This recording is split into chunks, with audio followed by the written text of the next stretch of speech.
We're live. Boom shakalaka. We are Boom back. shakala. Back in town. The Men in Black. Um, fuck, I'm bad at this. Yeah, it's Fred. We've got Paul and Dan. And Hey, hey. Austin is going to join us. I don't know why he's doing this to himself, but he's going to anyways. What, third time on now? This will be our third date. You're gonna get fingered. Oh, Freddy got fingered. I knew I was going to go there, and I couldn't stop it. Yeah, Here for the finger. third. I finger on the third base or the third date. Wow, smooth. I do Fred, my best over here, all right? A long day. Fred, do you remember an episode of Beavis and Butthead where they're like doing stand up, or I think they're doing like slam poetry or something, and Butthead goes, Oh. he's like, "Do not fear, do not linger, watch out, butt. Here comes my finger." That's what that reminded me of. It's been so long since I've seen all of them. It sounds familiar, man. It's you one of the know, classics. I didn't watch the new The, stuff. the Can't worst get through part that is shit.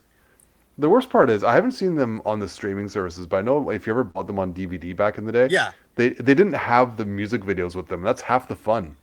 Yeah, I have the DVDs, but they don't have the videos, and they don't even have all the episodes from the seasons. It's like that's why it's called Oh, Mike Judge's it's like a like collection or something, collection. right? Yeah, Yeah. it's just Mike Judge's favorite episodes. It's you're not getting every single one because some of them Oh. are like really animated poorly, and it's The early stupider ones, than the right? ones that we're used to, especially the early ones. Those are really fucking bizarre.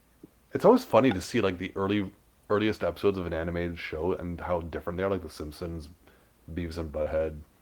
Harvey Birdman Futurama's had like really that weird too. animation.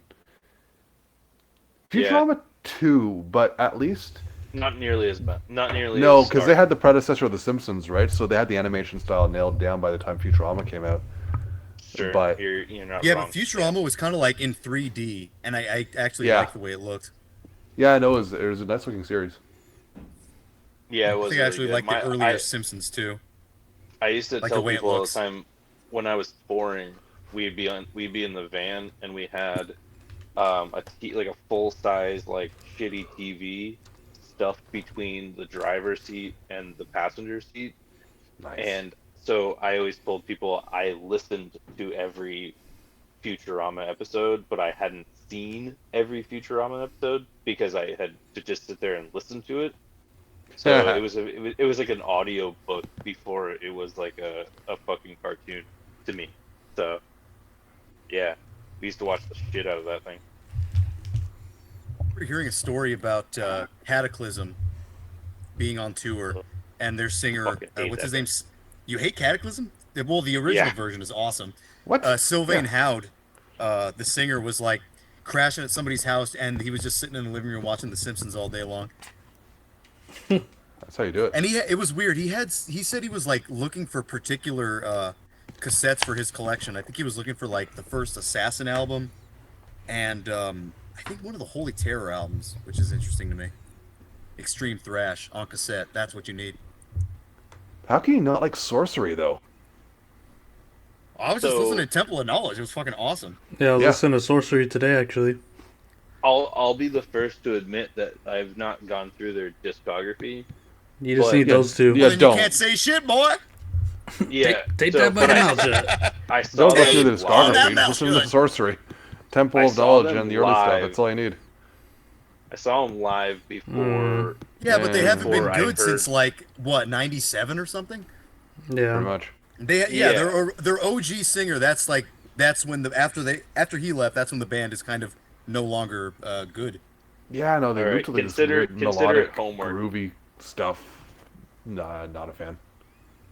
No, but it was just like gravity blasts and all this bullshit. Yeah, the later stuff You know, sucks. like it sucks, dude. I was just like, what the fuck is?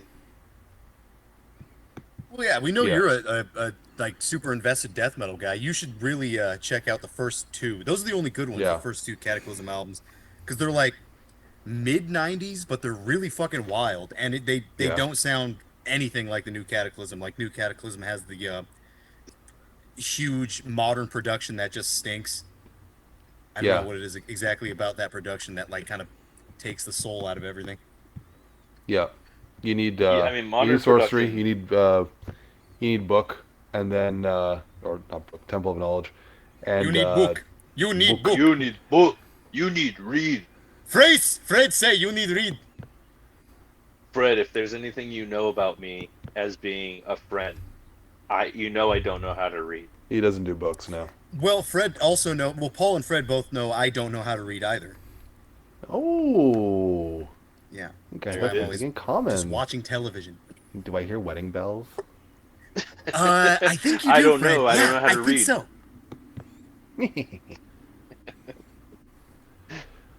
Oh, and then when you said "boom shakala" at the beginning of the show, that reminded me of the Dumb and Dumber. That scene, like it was right at the beginning, right when he gets in the doggy mobile, and that song goes on. It's like "boom shakala, andomo de, no meo," you know. It was that fucking like reggae Yeah. kind of. I don't even know It what was you would like call that. I think his name was Oh Shaggy. yeah. Wasn't it a It was like Shaggy grime song? step or something. Yeah, that Oh that yeah. that's a very Oh yeah, weirdly enough that soundtrack fucking ruled. yeah. It's got that Mary Moon song. He's a Yeah, it's got a vegetarian. lot of like Yeah, Dead Eye it's got Dick. Good track. dude, there's a lot of cool stuff on that. That movie ruled. I love that fucking movie. I mentioned that again. I'm going back to the Boom Shakala, but it sounded like that Grime Step guy. Did you guys ever see him on YouTube? I think that No. was his name, Grime Step. He would like No man. go. It was this No white man. dude with a. It was this white dude with a fedora and a little like soul patch. Oh, a fedora. That sounds familiar, doesn't it? Yes, I think it does. Red. Let me see if I can find this guy. Grime Step. Yeah, this is him. You look up Grime Step, you'll see him. His name is Lusick. And there's one where he goes into a Little Caesars. He's like, check this out. I'm gonna do some Grime Step for you. And he goes like, he's doing like some beatboxing shit, but it's all fucked up, and it's awesome. You got to check out the. That's what it sounded like. It sounded like the Boom Shakala guy. That sounds charming. It is See, charming. Boom Shakalaka sounds like that old basketball game to me, with the radio announcer or the announcer over like the I think it was like NBA Jam. Oh, I and thought it you would be were like, thinking Boom of. Shakalaka. Oh, Boom I thought you were going. shakalaka. I thought you were thinking of that Boom Goes the Dynamite guy. Oh yeah, he does it too. Boom goes the dynamite or whatever the fuck. Yeah. It might be the same shit. Boom. I'm really fucking bad with video games, but that one really stood out because I did play the fucking shit out of some NBA Jam. Dude, do you remember a clip? I don't know if it was real or fake, but I think it might have been real. It was Barack Obama, and he's like giving this speech. I don't know if it was. I think it was before he was president. But he's like, "Gotta have them ribs, pussy too." No, You ever saw that? no, that's awesome. Yeah, that was a good clip. That sounds doctored. I joked around. I had a friend of mine. He actually has his own podcast now, with him and some friends from up in New York or Philly or wherever the fuck he is now. He's as annoying as I am, and Oof. he is way more rambunctious. So Oh, he's like an even worse version of me. So that's possible. he and I, yeah, I know it's record breaking. See, Fred's got his And, radio face on right now. It's possible. Yoink. Is it? Oh, wowzers! Yeah. Start playing the sound effects. Um, Meep, meep, meep. So Weenie, weenie, weenie. he has a Ding, ding, ding, ding, ding, ding. he's an old friend. His name is JP. And one day he hit me up. This is before Obama was president. He's like, hey dude, are you still printing shirts? And I go, at this point I was still screen printing, and I was like, yeah, I still got my press. He's like, I have an idea. I heard that an Obama rally is coming up, and I want to press shirts. Can you put together a design, and we'll go and print them up, and then go to Orlando and sell them? And I'm like, I mean, like, this is a pretty weird thing, but sure. So we ended up getting, like, I think we got, like, I kind of want to say that I'm thinking that I made a design on my computer, it was like a silhouetted kind of like stylized image of his face, and then I put progress with his like O for his name at the bottom of it, and put it on baby blue ink, and then on white shirts, and we only printed them on like extra larges, and like I'm kind of thinking like we had like two sizes. It was like extra larges and and larges. So We so this was printed up, a pro Obama T-shirt.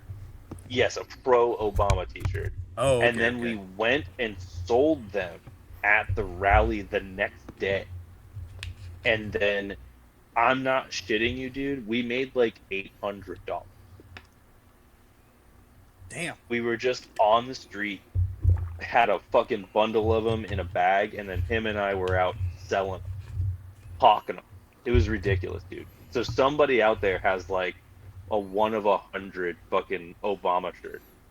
I've always wanted to see if someone was wearing it. Damn, making money off the black man again. Yep. Yep. Yep. I had So a friend. It was pretty fun. I think when that was going on, when the election was going on, it was like '09, right? So I was a freshman in high school, and I had a friend. I don't know where he got this T-shirt, but everybody had the Obama shirts that said "Hope" with like the nice like graphic. My friend Yep. had one. He said it said "Nope." Yep. Yeah. Nope. Yeah. Yeah, all the Cubans here, they were like we don't like him. We don't like that. Seems like communism. Pretty They funny. didn't like his name, Barack Hussein Obama. No, it wasn't. Had nothing to do with that. It's just like anything that remotely smells like Cuba, they're out. Politics What, like wise, the you know? the communist aspect of it? You mean? Yeah, like anything that kind of like they just picture that as like a Che Guevara fucking T-shirt. You know what I mean? They're just like, oh shit, we're fucked. Let's get Yeah, on another raft. Yeah, I don't exactly know. Like, I don't really know politics about the Obama era, but I guess that's like revolutionary. Anything revolutionary like smells of communism to a lot of people. Yeah, Whether it's socialism, anything. whether it's people who like come from like previously communist ran, or just like fucking patriotic Americans. Patreon. Hell yeah, brother. Yeah. Can we Yeah, talk a lot about of those- something? Do you guys like wrestling? No, I liked the Randy Savage promos. I think I saw all of those, but I really didn't watch wrestling at all. Yeah, the I saw promos are the amazing. ones where, yeah, where he's like, he pulls out a little thing of creamer. He goes, I'm the cream of the crop. I'm the cream of the crop. Yeah. There was So- one where like- he was, I like wrestling when bears or alligators are involved. That's about it. All right. Well, we got that down here. I told you you'd fit in, right? I believe you when you say that. Yeah, dude. We definitely have that. There's a place called like Alligator Land or something. Gatorland. course there Gatorville. Yeah, Gatorville. Gatorade. There was one of those Randy That's Savage actually made promos. it as a college. Yeah. It's made of gator juice. It's Gator Juice, brother. Cool.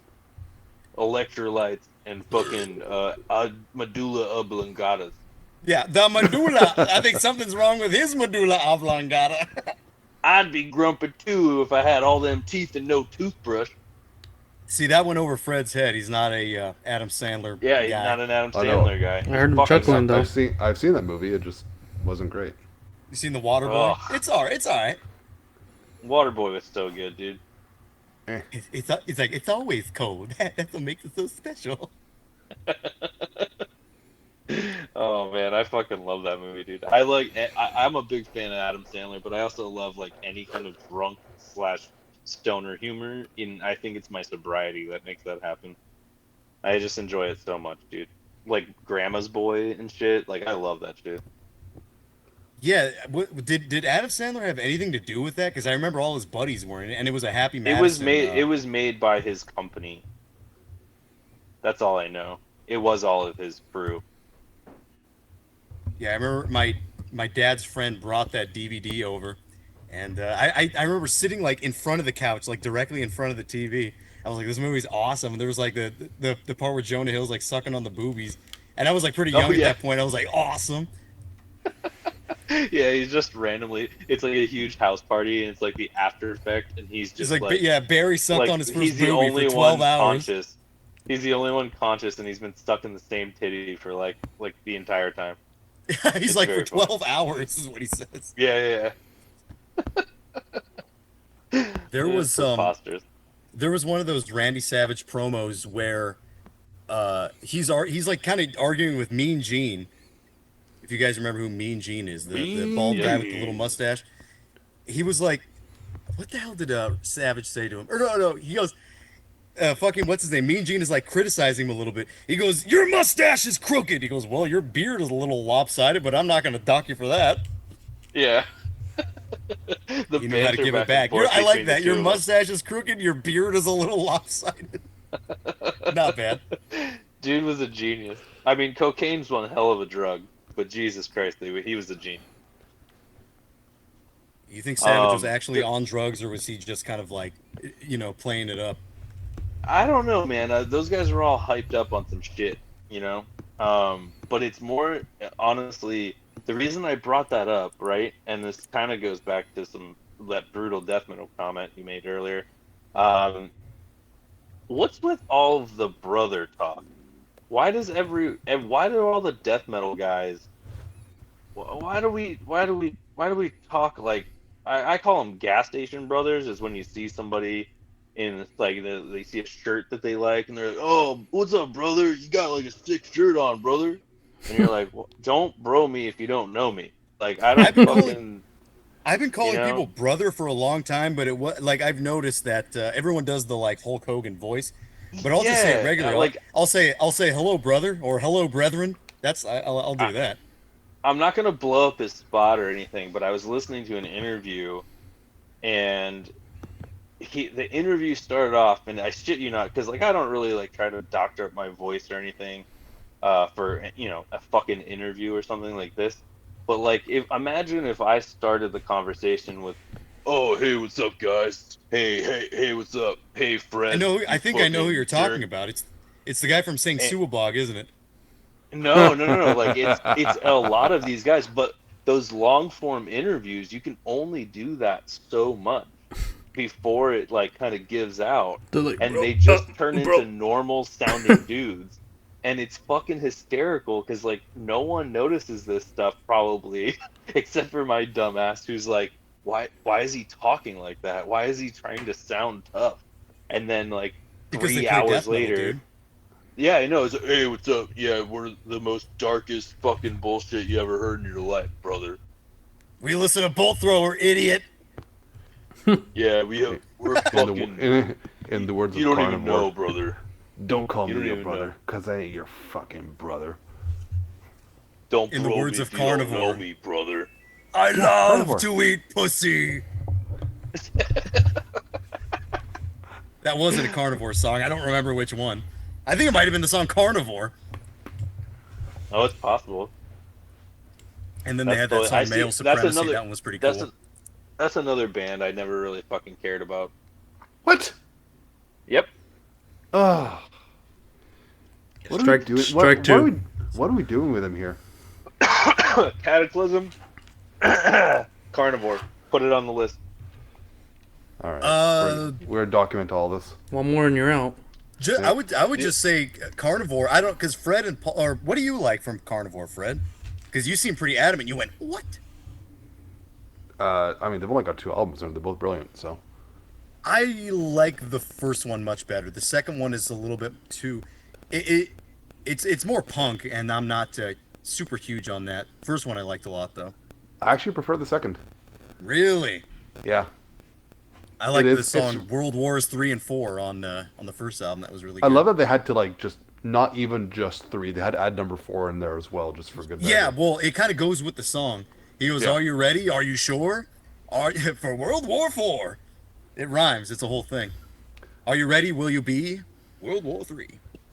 No, I just like how well. I mean, you said it. How punky, like Retaliation is such a good mix of punk and thrash, and hardcore, I guess. Like it's just, and it's so over the top offensive. His vocals are just fucking hilarious. It's great. Yeah, they're weird. They're not like really metal vocals at all. It's almost like spoken word shit. And he's kind of got the like thespianism to it. Hmm. Yeah, it's interesting Isn't there a stuff. certain tongue in cheek that we're kind of like negating? See, I'm not really big on funny bullshit, you know? It's not like some of the lyrics are like kind of funny, but the band itself is not supposed to be like a comedy band. I mean, just like death metal, you know, reading it out of context, it's like, okay, this could be funny, but that's not like the main point. The main point is that it's badass, and if that comes out to be funny in some aspect, then you know, that's just the way it goes. I mean, no, they tried to be funny. Like Ground Yeah, but Zero they weren't a Brooklyn. comedy band, is what No, they weren't a I'm comedy thinking. band, but there was funny stuff in there, like home watching Star Trek. Everything's okay. Yeah, fuck it, why not? Love it. See, that's where music loses me sometimes. I have a hard time with a sense of humor. I might be personally a goofy person.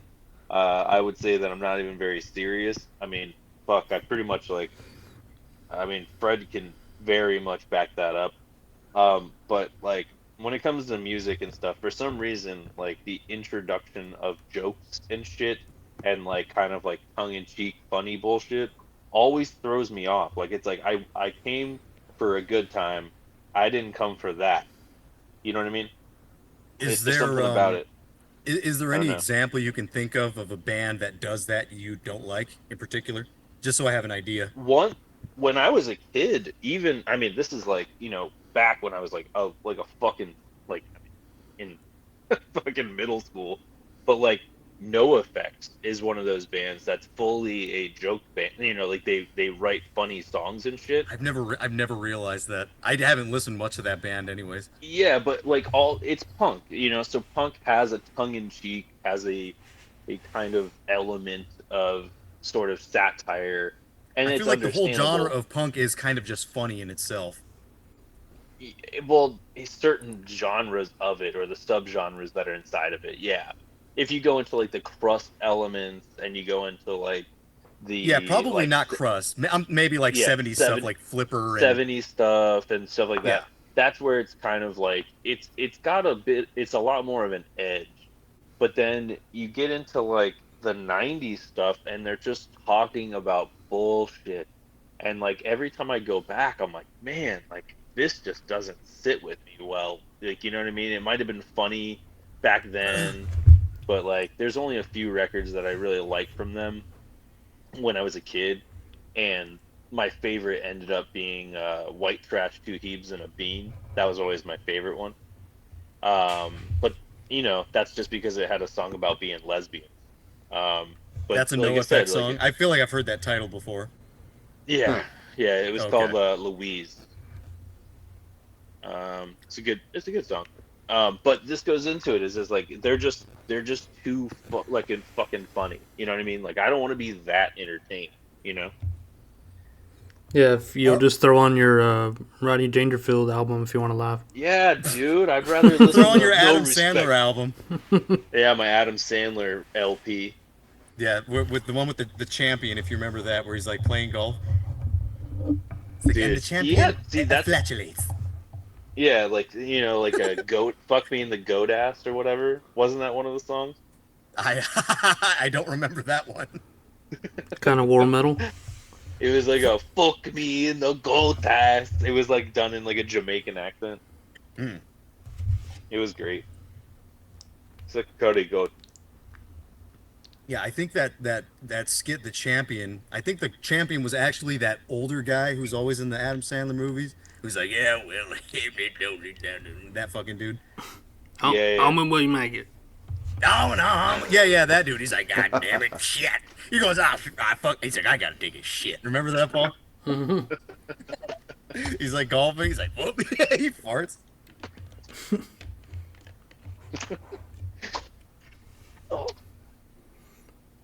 I was gonna say, if you guys haven't already, check your DMs for my drum set pick. I did. Let Let me take It a looks look. very nice. It looks very clean. Clean and pristine. Yeah. Epic. Yeah, the nice white. I'd hit it. Fred Get would. it? Get it? Because they're drums? Hey, I get it. Hey-oh! Whoa. There's this. Hey-oh. We were still talking about, or we were talking about Randy Savage. I had one more thing I wanted to bring up that I liked from him. You know, yeah, the Slim Jim commercials. There was one, Austin, maybe you remember this. I don't know if I brought this up on the show before, but there's a commercial where it starts with some kids at a school play doing Romeo and Juliet, and I already love Macho Man busts through the wall and he goes, "Art thou bored?" I like that. Art thou bored? That's pretty good. Dude, that's amazing. Dude, he truly was like the best at like the personality. Like I remember like when I was a kid, I tried really hard to get into wrestling and I just wasn't that guy, you know, like I just didn't care. And like, you know, knowing that it was fake and all that. What do you mean? Yeah, I know. Fake. I didn't say fake. I said I need a rake. There's so much stuff on my floor. Oh, okay. Yeah. So it always bothered me. That's a There's sentence something people about say. it. I need a rake. There's stuff on my floor. There's a rake. I have stuff on my floor. I It need is a stuff rake. on my And floor. yeah, okay. It's a mess in here. Mm-hmm. I have a need to bake. So there's something about his ability to just be the wildest fucking guy that made like, dude, like I couldn't care less about wrestling, but like he can make you like wrestling because of the way he talks. It's so cool. You know? Like I don't fucking care about wrestling, but I definitely care to watch everything he has to say because he brought a little tiny thing of creamer talking about how he's gonna fucking be the cream of the crop. How he's the cream of You the know? crop, yeah. And He's he the had cream that. of the He like crop. Rise he- to the top. Yeah. I think he almost did like a magic trick. He kind of pulled it out from Mean Gene behind his ear. Yeah. He fully like does like the spin around and he like pulls it out of his fucking tassels. Yeah, well, that was more like almost, I don't know, just stoner kind of culture, I guess, when you would get high with your friends and be near a computer. It's like, hey, have you seen these? They're real funny. It's like you're not sitting around watching wrestling. You're just kind of like laughing your head off at Randy Savage promos and things like that. Yeah, but like when you start It's just talking like, to you know, let me put on this funny commercial, something like that. like there's something about like I have a friend of mine that, you know, I don't know if you know this, but Florida is a really large scene of wrestling. That's like a big thing. No, So I didn't know that. I do understand like some correlation between like the metal scene and that, especially with like Nasty Savage, Right, who right. actually just played the prior weekend, and in that kind of world. And I understand that there is some crossover there, and I think that that's why some of them talk like it's a straight up like wrestling promo. Yeah. But there's something about the wrestling culture that exists here in Florida, and there's an underground scene as well. And I have a friend of mine, his name is Eric. Eric pretty much like introduced me to hip hop. It was like a weird thing. Like I have like a small understanding of hip hop because of him. Wait, And- doesn't Randy Savage have a hip hop album too? Yes, he does. I think most of them have like weird. It's a diss records. album towards Hulk Hogan, I believe. That's fucking hysterical. Somebody had that on their iPod. I don't remember who, but somebody had that album and they would listen to it regularly. That's One of my insane friends, I'm that not sure someone who it was. actually listened to it. That's Oh, the song was called "Be a Man, Hulk." Be a man, Hulk. That was the song. Now you're a man. Sorry. I'm good. You guys there? Sorry if I cut out. Oh, you're good. No, you were talking about hip hop. Yeah, so this dude, he introduced me to hip hop, and we started talking, and he was like, he's like, "Do you like wrestling?" And I was like, "No, man, I don't know anything about that shit." And then he was like, "Well, I actually wrestle, and I was wondering if I could use your band's music to come out to, like in the ring or whatever, my walkout music or whatever it's called."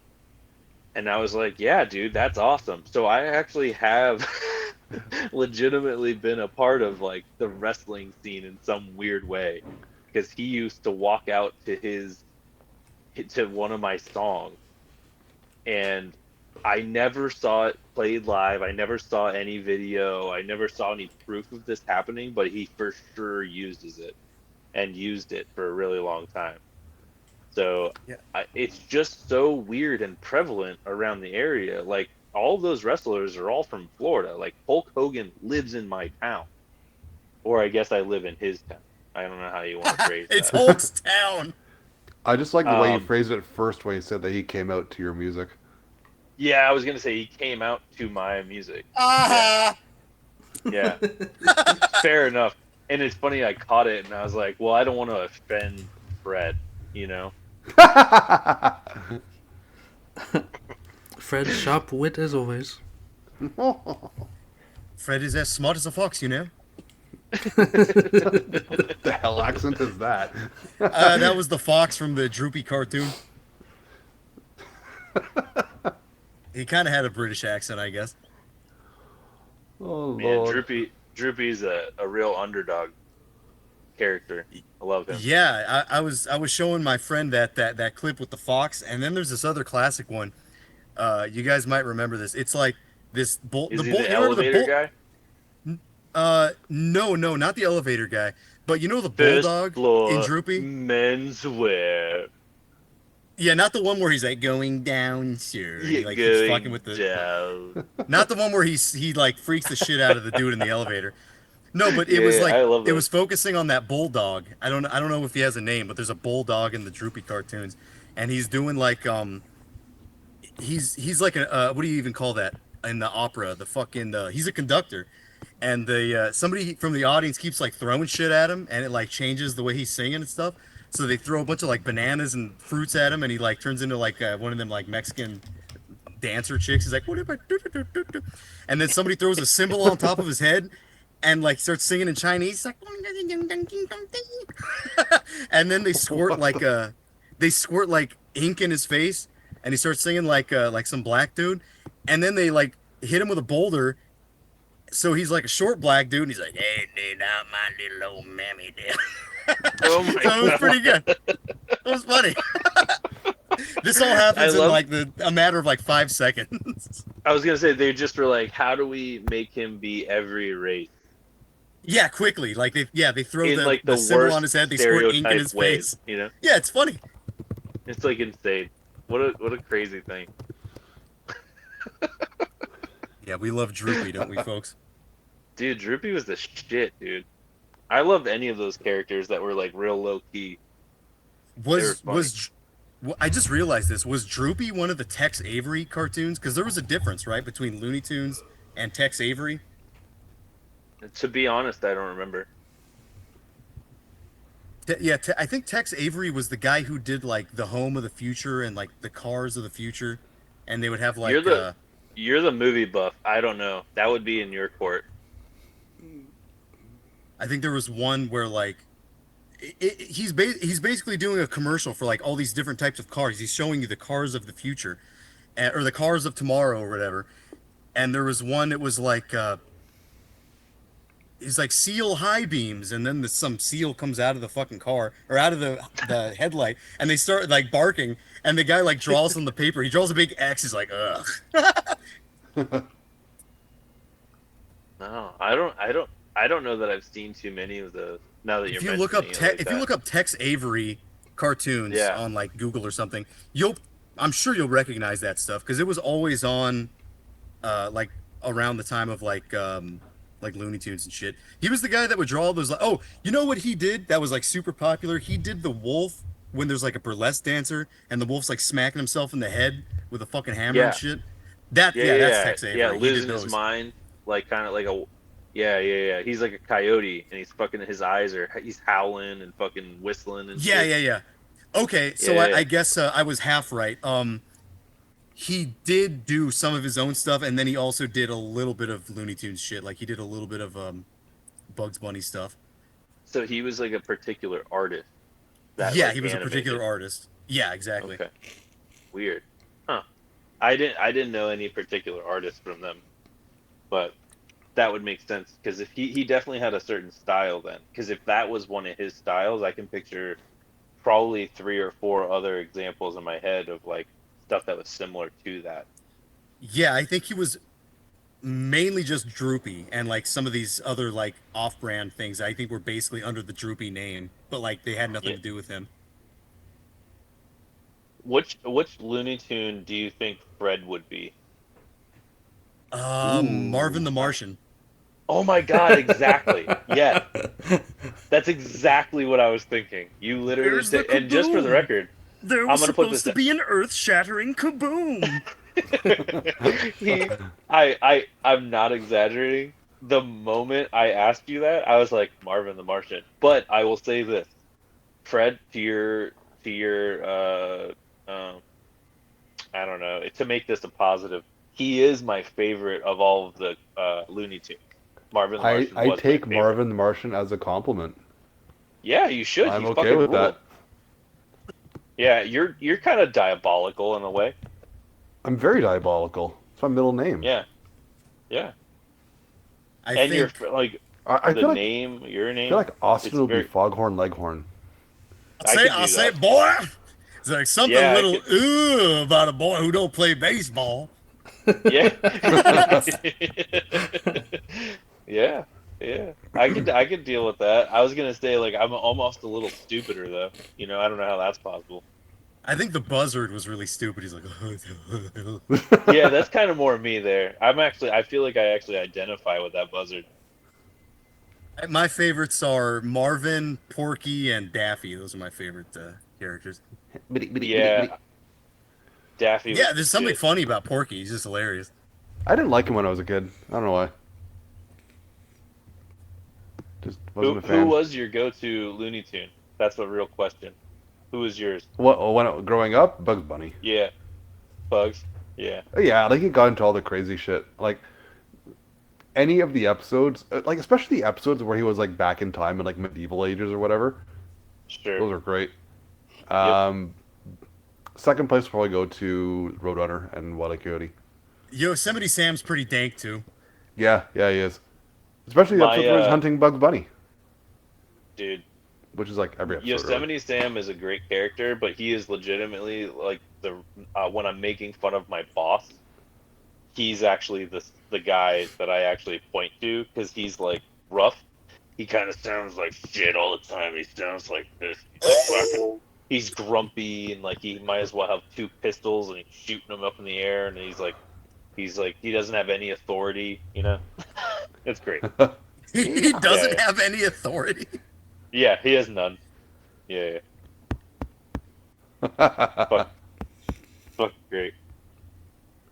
Yeah, Yosemite Sam. What a piece of shit. What a piece of shit. Who would Dan and Paul be from Looney Tunes? I don't know. I feel like you guys know each other a little bit better, but I would say I'll be Granny. Yeah, you can be Granny. yeah, that's pretty good. I don't know. I'm trying to think.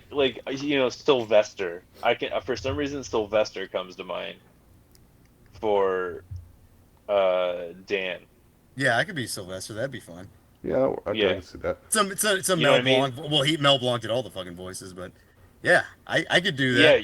you know what I mean? Like kind of like you got some shit going on. You know, there's some sort of there's an angle. You know, you're working some shit. Exactly. doing There's some always stuff. an angle. There's always an angle. Sylvester.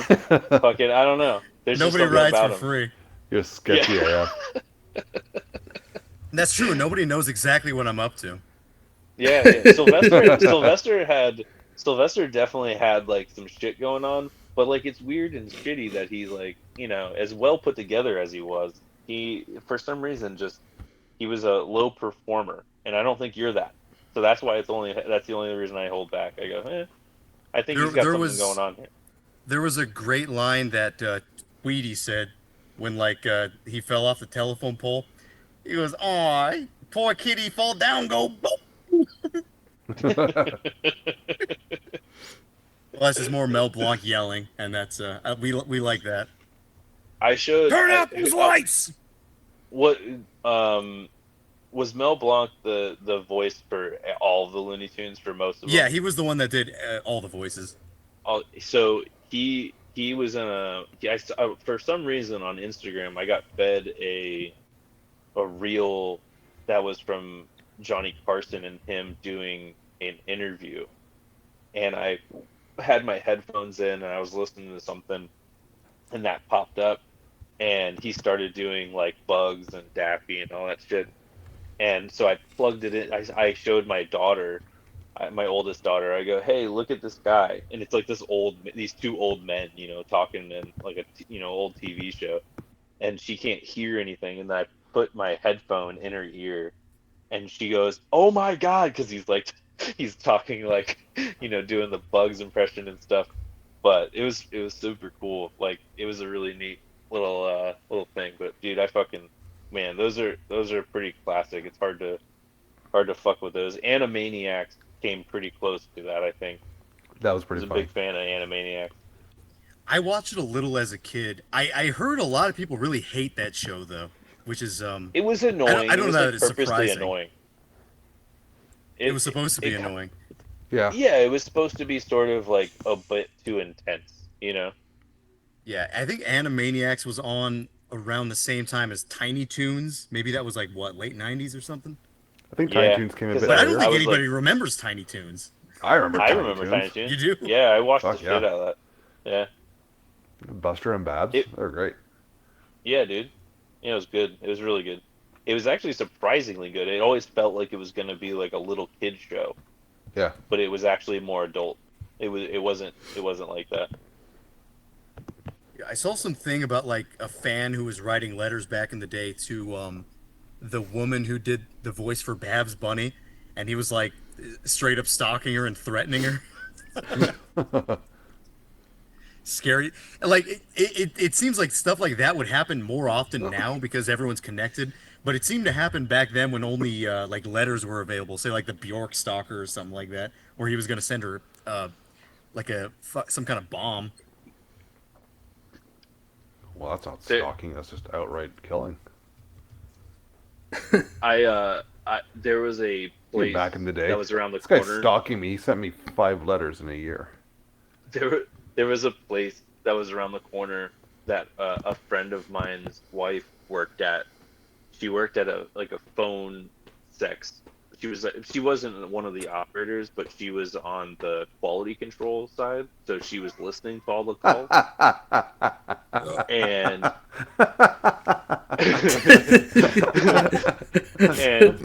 I never Oh heard my that. god! I never heard that laugh Can you before. imagine calling a sex line? This call may be monitored or recorded for quality purposes. yeah. Like, I wait, mean, what? this is the thing is that it's very regulated, so they have to have those people online because That's amazing. They can't talk about certain things. They can't talk about rape. They can't talk about bestiality. They can't talk about children, anything kid stuff. So as soon as those people basically say those keywords or start going towards that, they kill the call. So Austin said rape on our show. sorry guys. No, it's alright. I thought it was I'll funny. In pull Minecraft- We'll cut it. I'll pull a Gen Rape you in Z Minecraft. I'll pull a Gen Z. I'll pull the Gen Z. Grape. And just call it the R word. Well, Gen Z will say grape, Oh, wait, well. and then for like suicide, they'll say I'm gonna unalive myself. Yeah. Well, if I lived in the same world that they live in, I'd probably unalive myself too. Yeah. But they used to talk about this all the time, that there would be someone would, call in, and these dudes would call in all of the time, but the girls that are answering these phone calls have very, very nice voices, but that's And they're about like it. fat. Yeah, they were. It wasn't even that they were fat. It was just they were not attractive. Like They were just Hoagly. yeah, they were really rough, and so it was always really funny to me because like I knew that, and so like just thinking about all those dudes calling and being in love, I just pictured what you said about Babs Bunny and like the stalker, like he sees her and she looks like Foghorn Leghorn, like in real life. She looked. Yeah, there you go. Like, you know what I mean? It's so fucking funny to think about.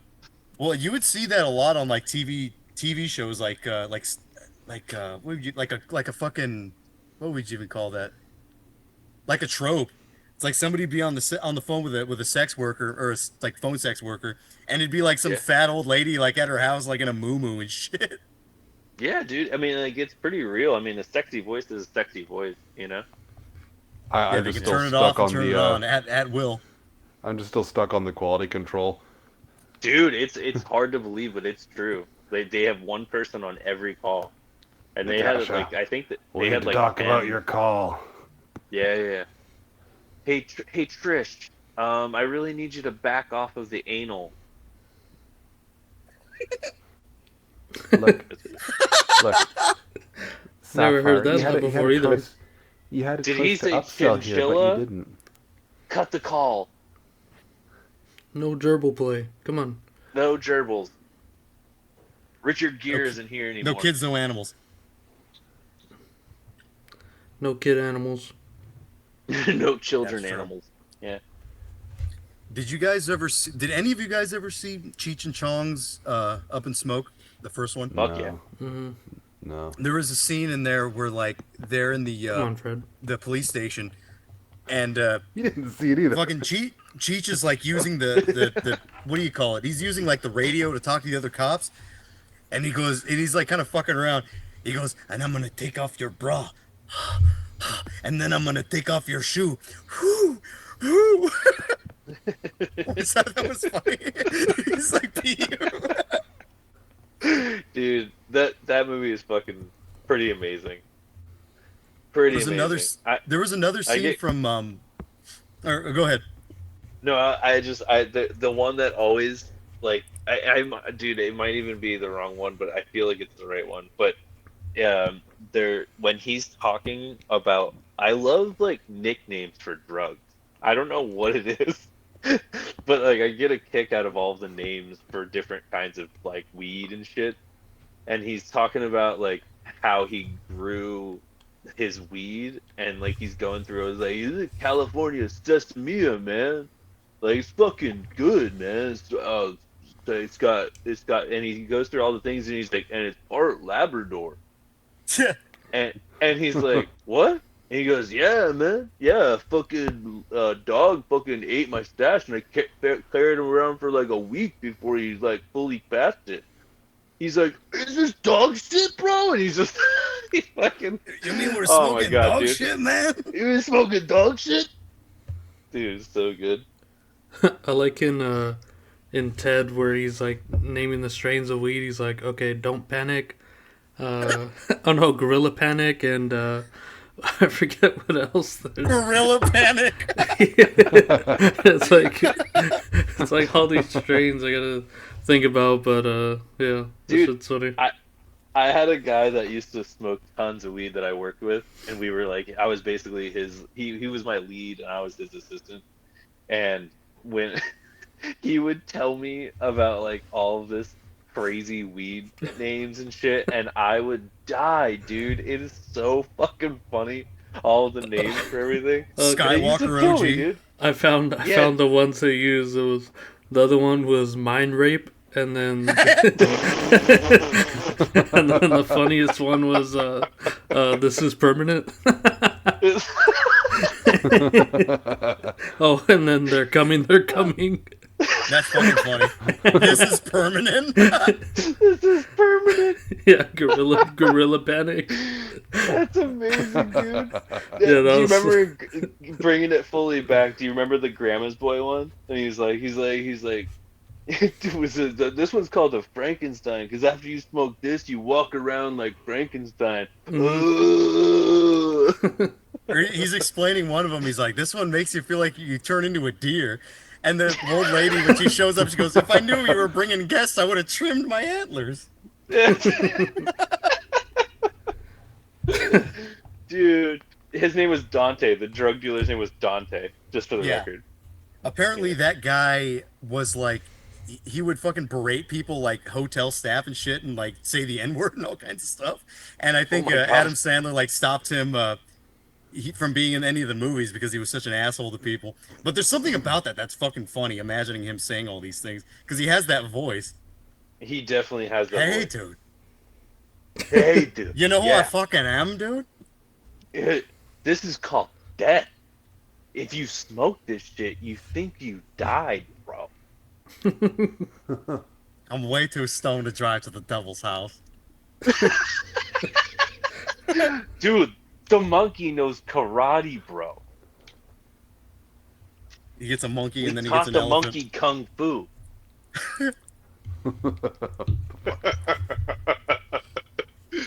In Oh my in- god, I love that shit. in Up in Smoke, Cheech gives him. He goes, "Here, man, this is some of that Tide stick." He goes, "Tide stick?" He goes, "Yeah, you know the stuff that's tied to a stick."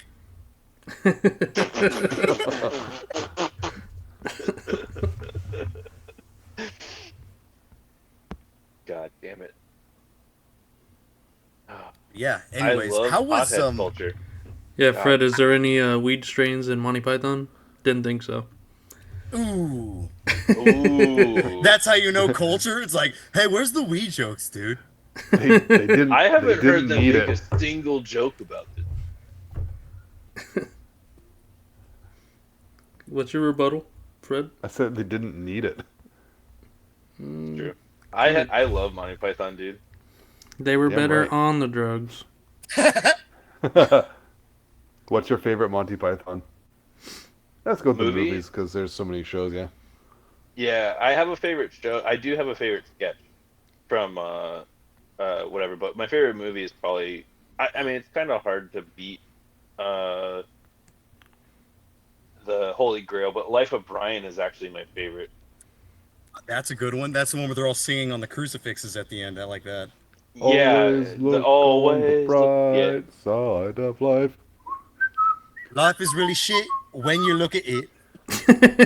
yeah. Dude. So I was actually Um, listening to an interview with John Cleese last night about the making of that movie, and they needed $2 million to make the movie, and even though Holy Grail turned out really well, they couldn't get anyone to Fund it. sign on for it for whatever reason. It might have been because of religion. I don't know. Until one of the Pythons, I think it was Eric Idle, he said, It was an idol. yeah, was talking to George Harrison from the Beatles, and Yeah. he told him the story, and then the next day, George Harrison called up and said, "I'll put up the money." Oh, dude, I'm Yeah, one this of the is pretty Beatles. funny. And he asked This him, is funny. he asked This him is why. He said, great. "Because I want to see the movie." Yeah. So it was basically just a movie made for George Harrison that everyone else got to see. Yeah, Did you guys- I think I heard that same interview. Was that the Conan O'Brien interview? I think it was Seth Meyers, the one I saw. Oh, okay. I think he's It was- told it was- that story on a couple. I'm of sure he's told it a few times before, but the one I saw was fairly recent. It was like Seth Meyers was like a year ago. The Conan O'Brien one's awesome. He does Eric Idle and John Cleese. They're awesome. I love Conan those guys. O'Brien in general is awesome.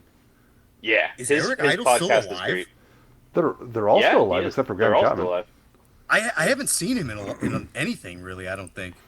What the fuck was he in recently? Has he been in anything like in the past 20 years?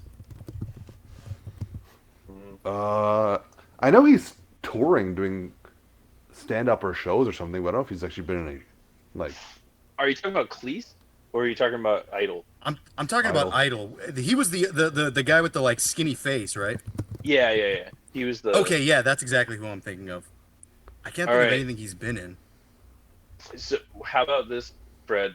Do you remember? I think I sent this to you because you and I were going back and forth about this one day. Um, it was the blackmail episode or sketch from the TV show. Does that ring a bell at all? No one ever seems to know this one, and it was so goddamn good. I mean, I've seen the whole series, so I know I've seen it, but I there's yeah. so many sketches, and There they're all so so good. basically it was like a game show, and he's the host, and he's like Eric Idle's the host, and he's like, "Hello and welcome to Blackmail, the the England's best show about uh, uh, well, blackmail." And he's like, the first video we have is of someone, and he says their name, and he and I think he cut out. Oh yeah, you gone. No, Oh, bollocks. that's a joke. That's a joke, mate. That's rich. That's That rich. is brilliant. Bollocks. It's going on too long. You're smashing. Oh.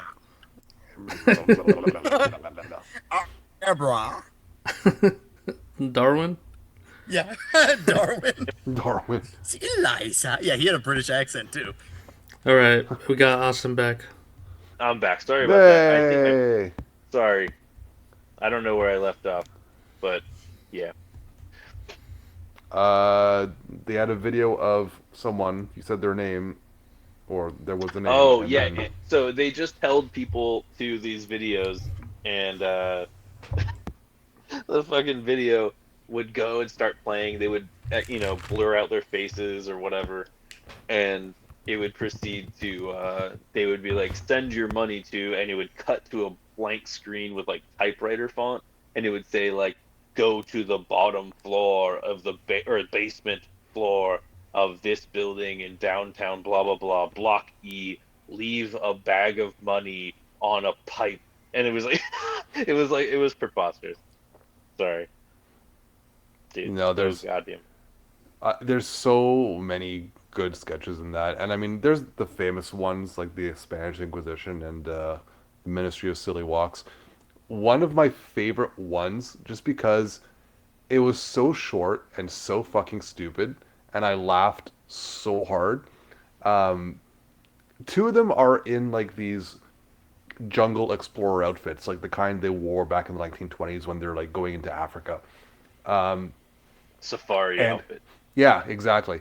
Yeah, And yeah. they're standing on the edge of a dock, and one of them is just standing there, and the other one's dancing, moving forwards and backwards closer to the other guy. And every time he gets up close to him, he's holding two little fish and just slaps them on each side of the face with the fish. And then he dances back back a bit further, comes up close again, slaps them, dances back a bit, and then like gets about like a meter away from him and stops. And the other one just lifts up a fish like the size of a fucking tuna or salmon or whatever, some big ass fish, and just like slaps him right off the dock into the water. And the whole thing is like 7 seconds long, but it was the first time I saw that was just so fucking stupid. I laughed so damn hard. Um, Yes, the ones but that in are terms of really like short are lengthier pretty good. sketches, yeah. But in terms of lengthier sketches, How Not to Be Seen is Yes. probably my favorite. That one Yeah, is. it's a really good one. There are very few Monty Python sketches where the word stupid doesn't apply. Um, but that one is just like particularly stupid, and I love it. I don't know Oh, if I but brought this one up. everything's. I don't know if I brought this one up to you, Fred, but there Hmm? was this one sketch that lasted maybe 2 to 3 seconds.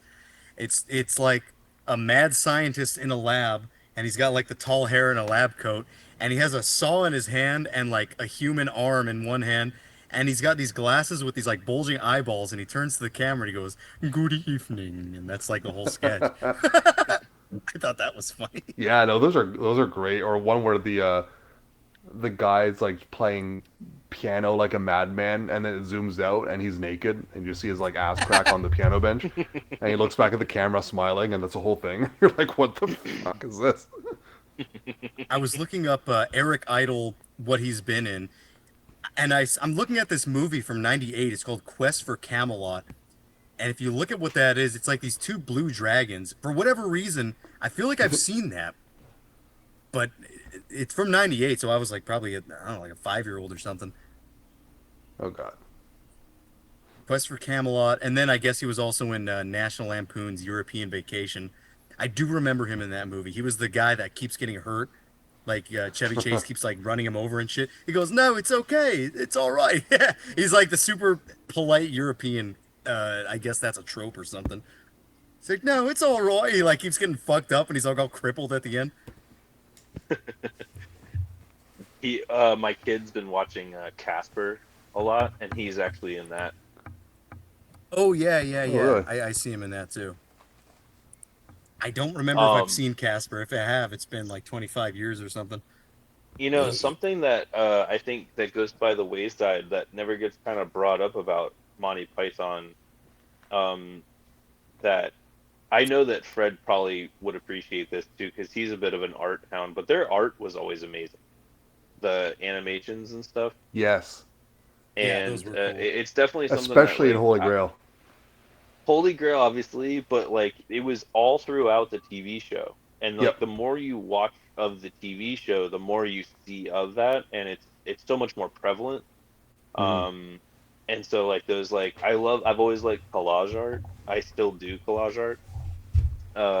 And so I've always been really really into. I can't remember the name of the artist. It was Terry something, wasn't it? The artist for. Yeah. Was it Terry? For some reason, that's coming to mind. I don't know why, but think. I can't think of the name, but yeah, somebody look that up. I can't remember. That's gonna kill me. Fuck. Terry Gilliam. Gillian. There you go. There you go. Yeah. Yeah. I've always loved the way that like they flipped it apart, and then just kind of brought it together. They animated it, and it was all stop animation, so it was done like in a real like crafty way. It was But- funny, but also like psychedelically creepy at the same time. Yeah, the '70s had a natural creep in there. It was weird, It has and a it was similar it was dark. anim- It was It has dark, a but similar funny. animation to that Fantastic Planet movie, if you guys have ever seen that. Never seen that. Did he work on it? The guy is French, or that was a French movie. I'm not exact. It's around the same time. It's like mid to late '70s, so possibly, but it looks quite similar. I wonder if he That's worked. cool. Yeah, I'm looking at it right now. I'm wondering if he worked on it because that It looks similar. very. Yeah. But the one, Would you look up one that Fantastic he, Planet? the one that always stuck with me, was fucking in Holy Grail.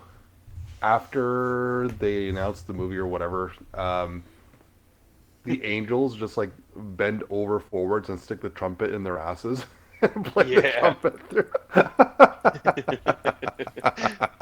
For a long Oh time, my god. for a long time on my Facebook page or whatever, I love updating my stupid cover thing to be really dumb shit, and I always use the Terry Gilliam stuff. Like I was like I loved all that shit.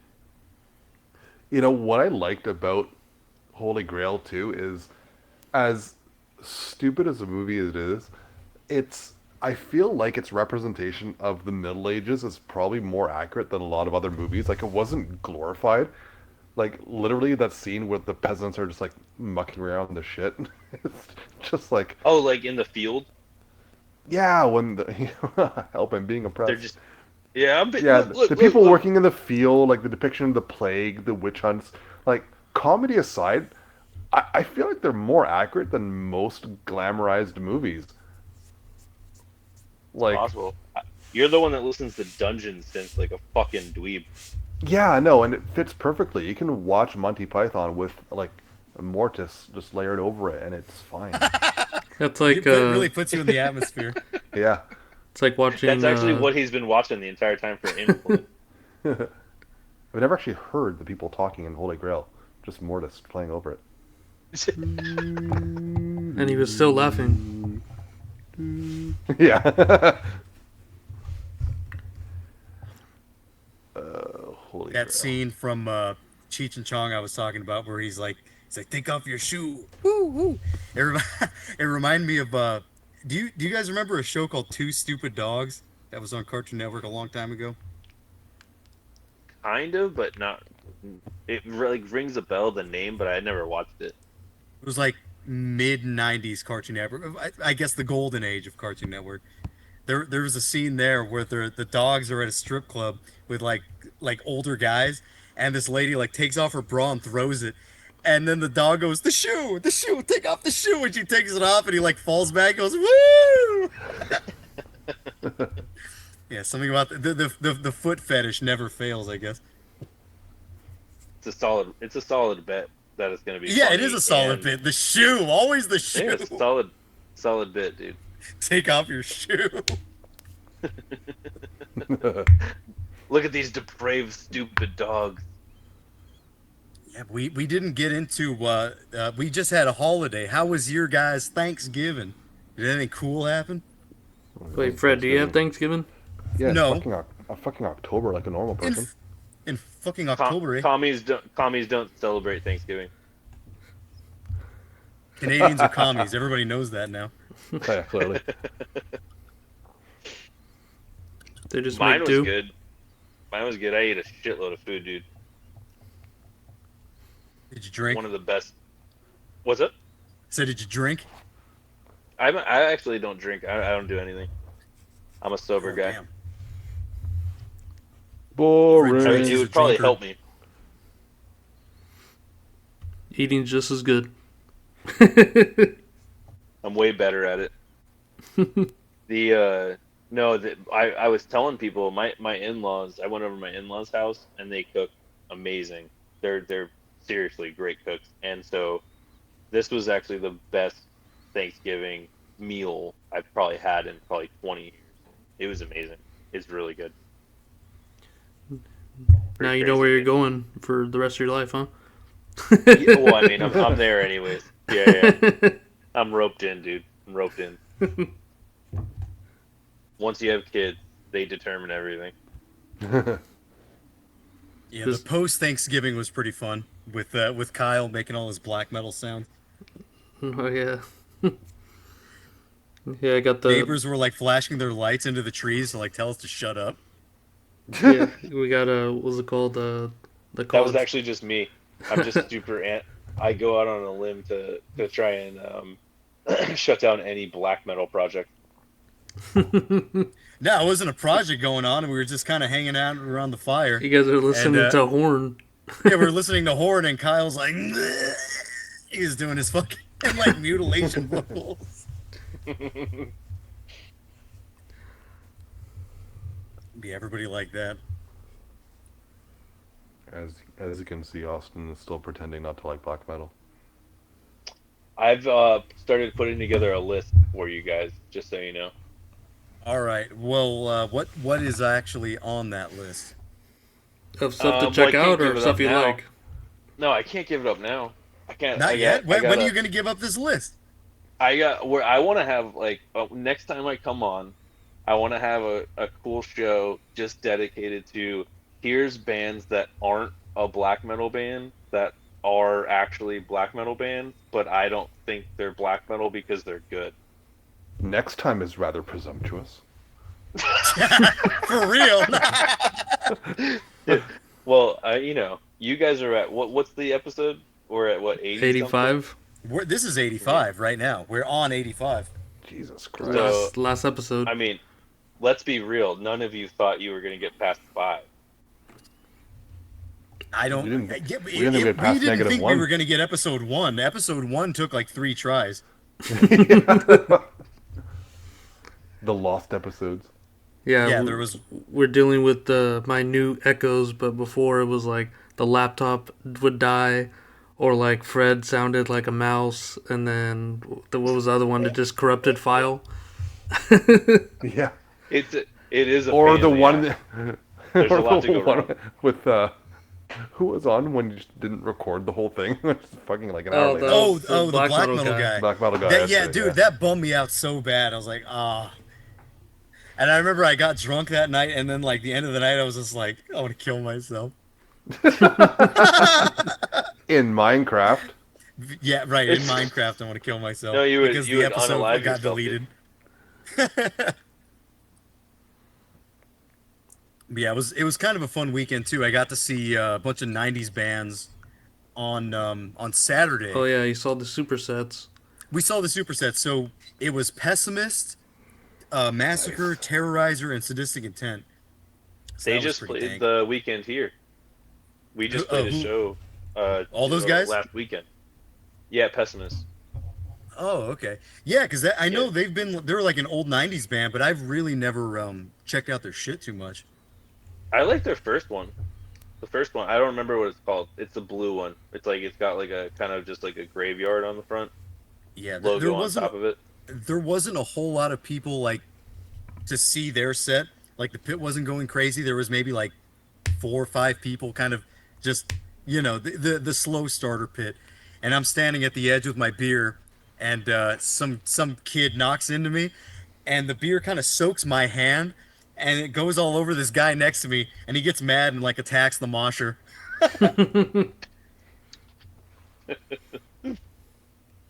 But yeah, Damn, for the rest of the bands, me and Christian were in the pit. It was pretty good. I think rough, since roughing them around. yeah, I'm kind of sore. My arms are sore. All my fucking muscles are sore from that shit. It's like since the Sabbath show. Uh, I don't know. Before I'm like I'm an old man. I can't pit. I don't want to pit. But I don't know. It was fun. I've been enjoying it lately. I'm There still was another rowdy. beer that got totally fucking destroyed too. I'm still rowdy. I can definitely appreciate that sentiment. Yeah, there was a while where I just wouldn't be. I wouldn't go in the pit just because I'm like, I'm old. I'm like everything hurts. My neck hurts. Whatever. But I don't know. I'm at the point where I'm like I just kind of want to have some fun. So fucking some soreness a couple days later isn't gonna kill me.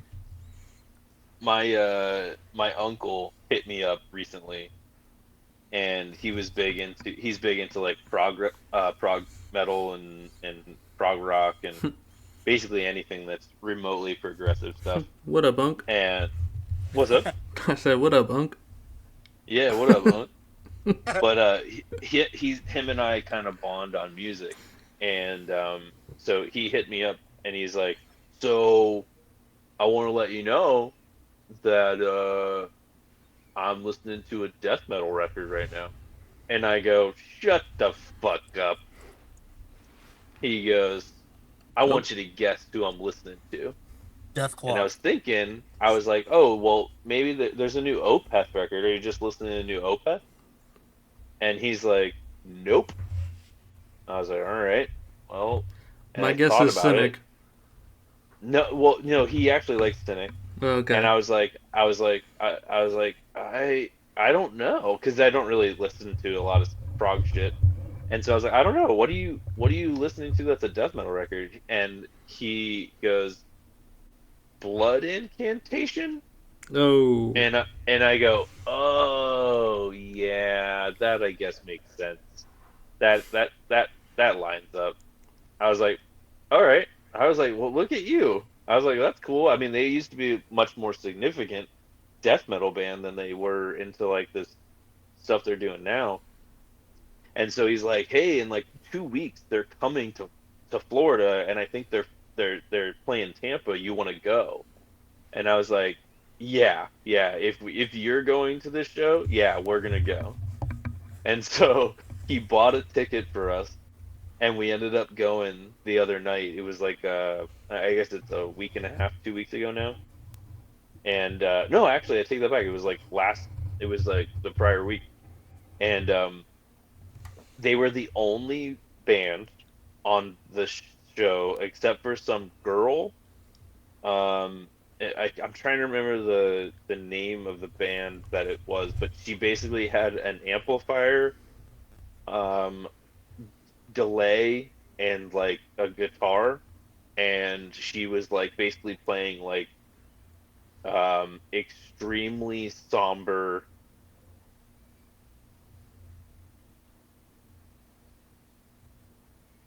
I think Austin cut out Did we again. He lose was him about to again? say something. Oh, Another joke. Yeah, it's so funny when you're like watching a TV show or like listening to something and it sounds like they're gonna build up to something and like the pause never ends. Dude, I'm back. Was that band or girl called Midwife? Yes. Okay, I was just looking it up, and people on r/prog metal are like, thoughts on the Blood Incantation opener? Yeah. Yeah, dude, it What was the rough. fuck is midwife? Midwife is if they made music that was on a soundtrack for Chipotle. I'm looking at this girl. She looks kind of lame. Like her It's look. it was like any of the soft parts that Burzum made. Okay, I heard a little sample of it. The music itself isn't actually that bad. It's kind of like It's like Lush or something. drony. It's like indie. I don't know what to fucking call it, but It's it was it's not. shoegaze. It's basically shoegaze. It's not that bad from what I'm hearing right now. Yeah, it's a little sappy, man. I can't do it. No, I But understand dude, that, but yeah, it's okay. I see what it is. but hear me out, okay? It has like little to do with what was actually happening after that. So it just was really out of place, and like I just don't get the art of it, you know? I'm not that deep, but here's the thing.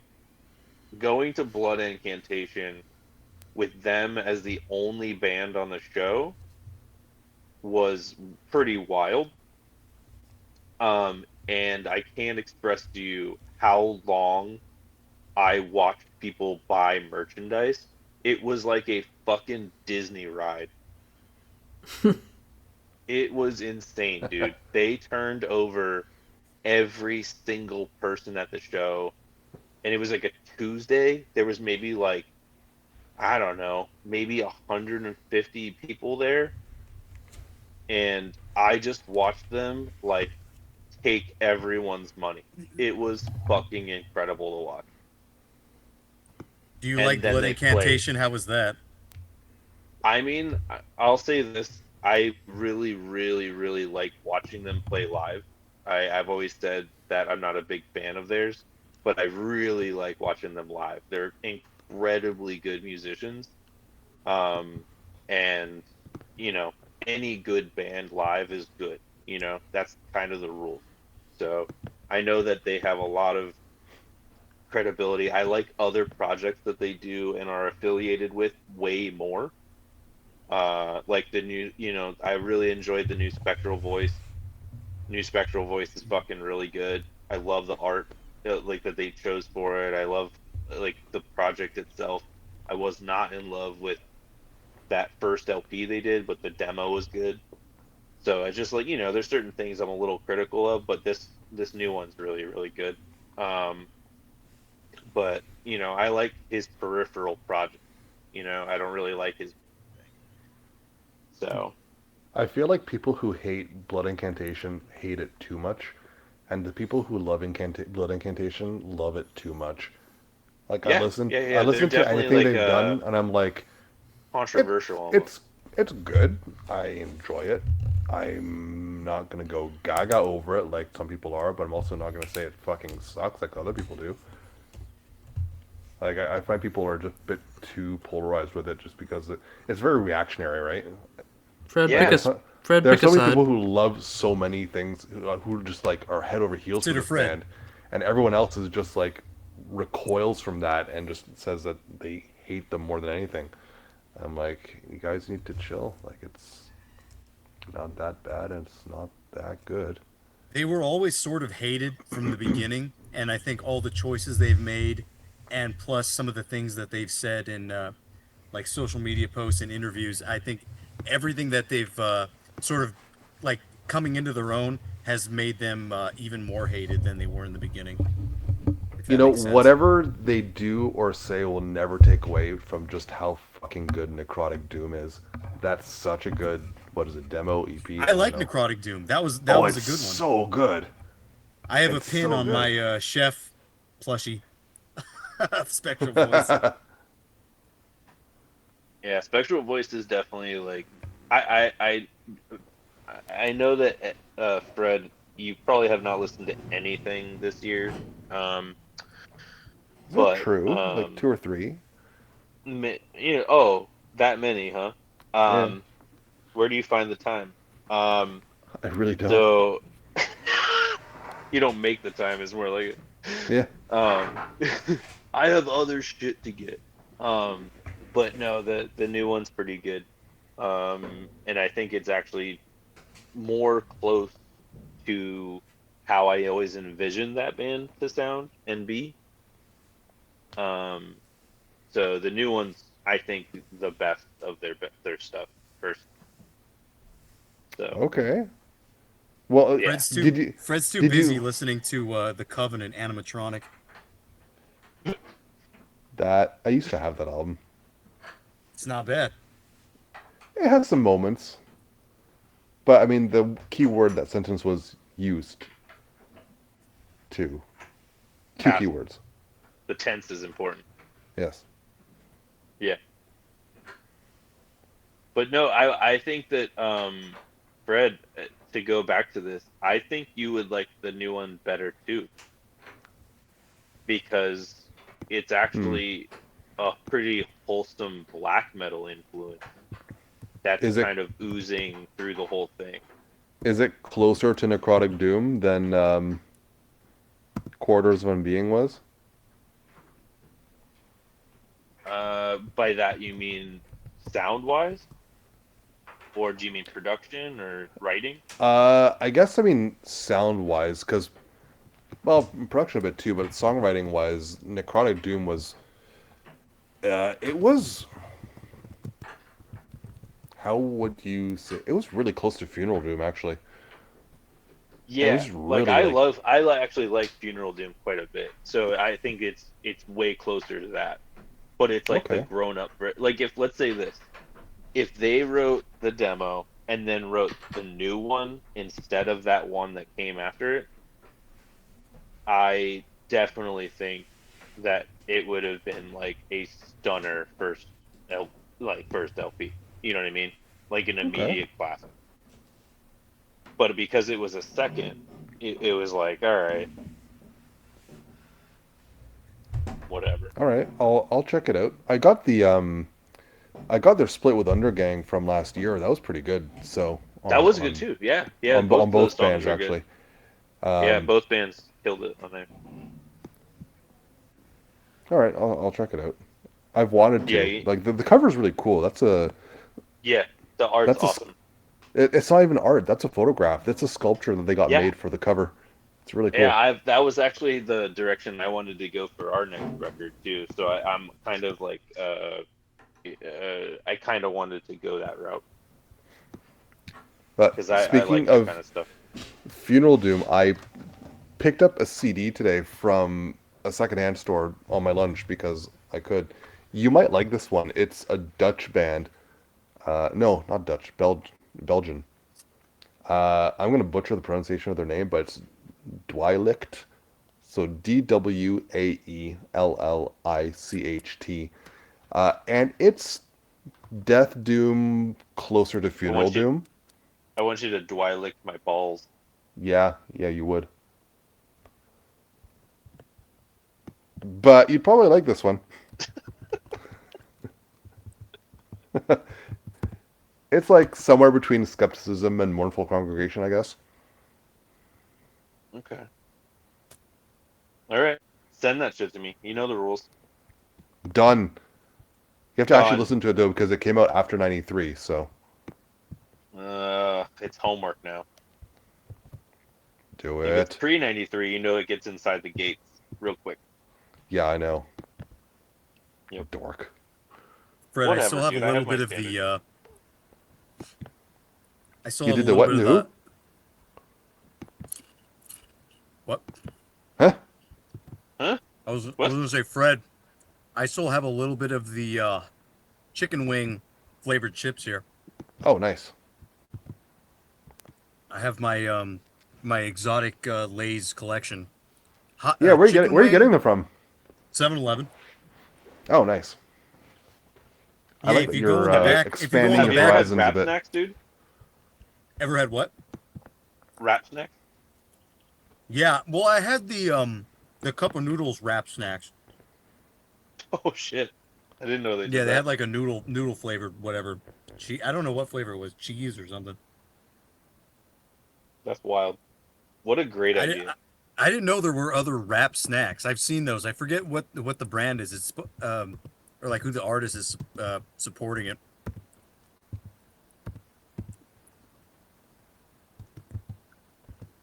Who is doing wrap snacks? Oh, is it just like wait, I think that's who the the fuck company, supports dude. this? I think that's the Okay, so company. you have your They're- OG barbecue cheddar, Snoop Dogg potato chips, and you have your little baby barbecue chip. Okay, so I guess it's more than one guy. I thought it was like one particular person. No, they name each one like any Oh, flavors okay. after the individuals. Like I want to say they have like a 50 cent thing, like a 50 cent flavor, and like I think the noodles were like Biggie Smalls or something. I don't even remember. fuck yeah, No, I don't really ever see these. Like I've seen these every once in a while, and only the noodles. I never saw the chips. yeah. They're usually in the hood. So if you're in like the hood, if there's like plexiglass on the windows of the establishment that you're walking into, or even not allowed to go into, that's also where you're going to be able to find those. Wonder why they would do that. Yeah, it's like a marketing gimmick. I love it. No, I mean the plexiglass. Oh, so no one gets killed. Yeah. Mm. Where's the fun in Um, that? yeah. I was gonna say too. I wasn't sure if Cam Lee was doing Massacre right now. I was like, who the fuck's even in Massacre? I have no idea. Yeah, I knew they were it's doing the it's fully Cam Lee's project. yeah. I Yeah. knew they were doing the From Beyond full album, and yeah, we got in there. It was fucking Cam Lee, and somebody yelled out, or he said something. He's like, you might recognize this song. It was on a 7-inch. And then somebody in the audience is like, show us your 7-inch. He goes, I don't have a 7-inch. I'm half Asian. And then some Did kid you? yelled out. Some kid yelled out. He's like, "Fuck Massacre!" And he's like, "Who? What? Who said that? Come up here!" And the kid came up there, and then Cam Lee just like hugged him. Yeah, sounds about Yeah, right. he showed him. Yeah, showed him with It's love. better than Danzig. Danzig would have punched him. That would have been badass. Did they play anything from Promise? Promise. I think that whole show was like No, it was just a From record Beyond. show. Yeah, Yeah, they did the full that album. whole. Who else was on that show? It was like Pessimist. It was Massacre, Sadistic Intent, Terrorizer. Terrorizer. There you go. Yeah, that one I think is kind of iffy. I don't think they even have the same singer anymore. I'm not sure who was there. I know they played Dead Shall Rise, so it was fun. And Terrorizer L.A. Right? Yeah. Yeah. And I went with my friend and his like roommate and his girlfriend, and the roommate was like tripping out. He's like, "There's too many people." After like the first band, he's like, "There's too many people." He's like, "I'm feeling claustrophobic. I got to go back to the car." He's like, "Give me your keys." I'm like, "I'm not giving you my keys. I'm holding on to my fucking keys." But I think he just left. I think he just left after that. What a lame. But I did see your brother there, Paul. He was there for a minute. Yeah, yeah, he said he was going. Yeah, and I talked to Black Josh for like a cool minute. We really actually got to catch up for a second, and he seemed interested in what we're doing. I was like, all right, Unblessing, we got to do some collaboration. We got to play a show with you guys. And it was funny because Christian he's like, hey Josh, what's up? And he's like, who are you? And Black Josh didn't know who the fuck Christian was. He's like, oh fuck, what the fuck? And Christian's like, just say Buenos, brother. He goes, oh bueno, you should have said so. We were talking about Funeral Smoke for like a second, and I was like, "Oh well, Angel had all the he had the contacts," and Black Josh is like, "Yeah, had." Yeah.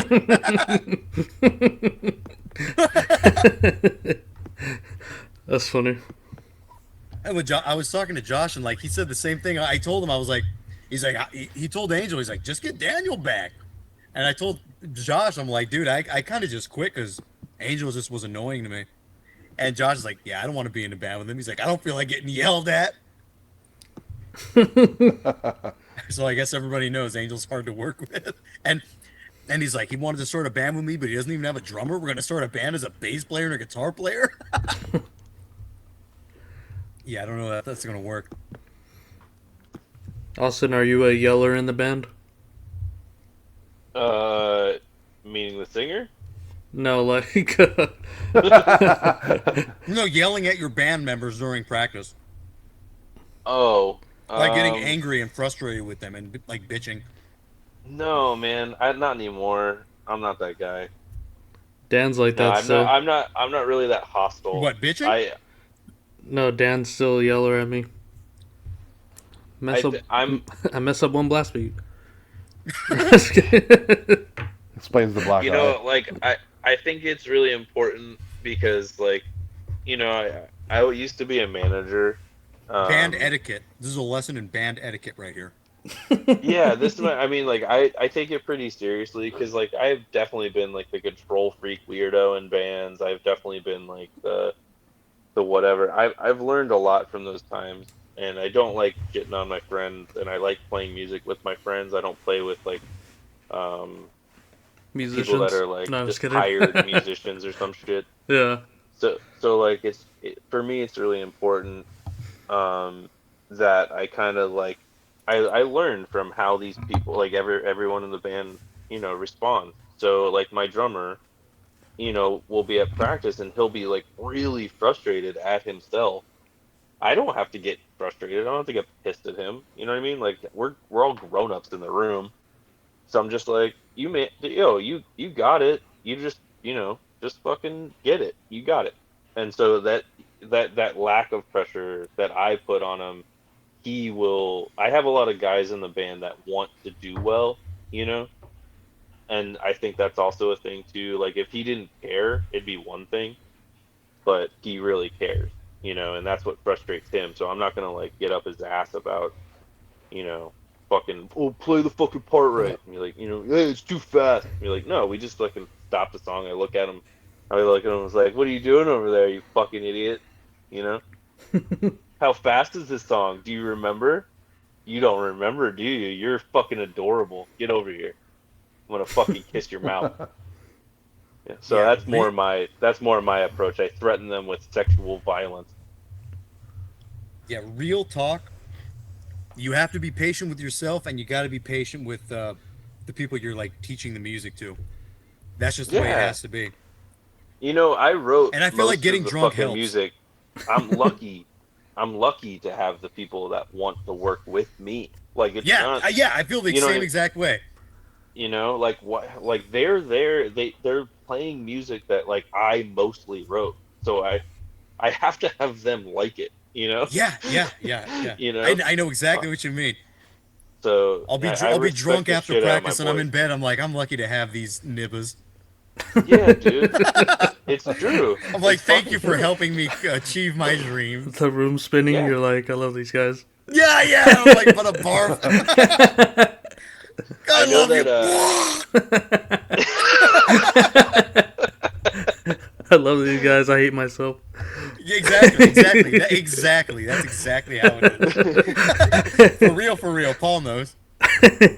Paul knows I'm Sylvester for real. But Suffering it is succotash real. and whatnot.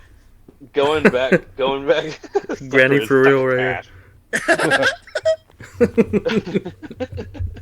Dude, going back to the Cam Lee thing, have you ever listened to his podcast?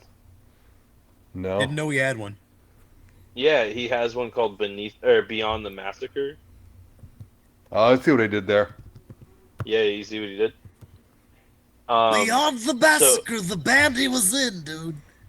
So I actually became I've become kind of like I don't know, like internet buds with his co-host, and he was in kind of like one of my favorite super underground Florida bands, called Rupture. And uh, he rules. He's nice. He's a nice dude, and he has another show with was it Dave Ingram from uh, Malediction? Laura Ingram, Fox News. Laura Ingram, yes. This just in, he's full of shit. Um, yeah, like the Cam Lee show is pretty interesting on a lot of levels, but he kind of goes into some of like the details of like finding band members and how hard it's been to like he'll tell them to like write a song, a Massacre song, and then if he doesn't like what they did, like he kind of gets rid of them and shit. And I'm just like that whole business mentality of a band is really strange to me. I can't really relate to that. That sucks the You fun know, out of like, it, doesn't it?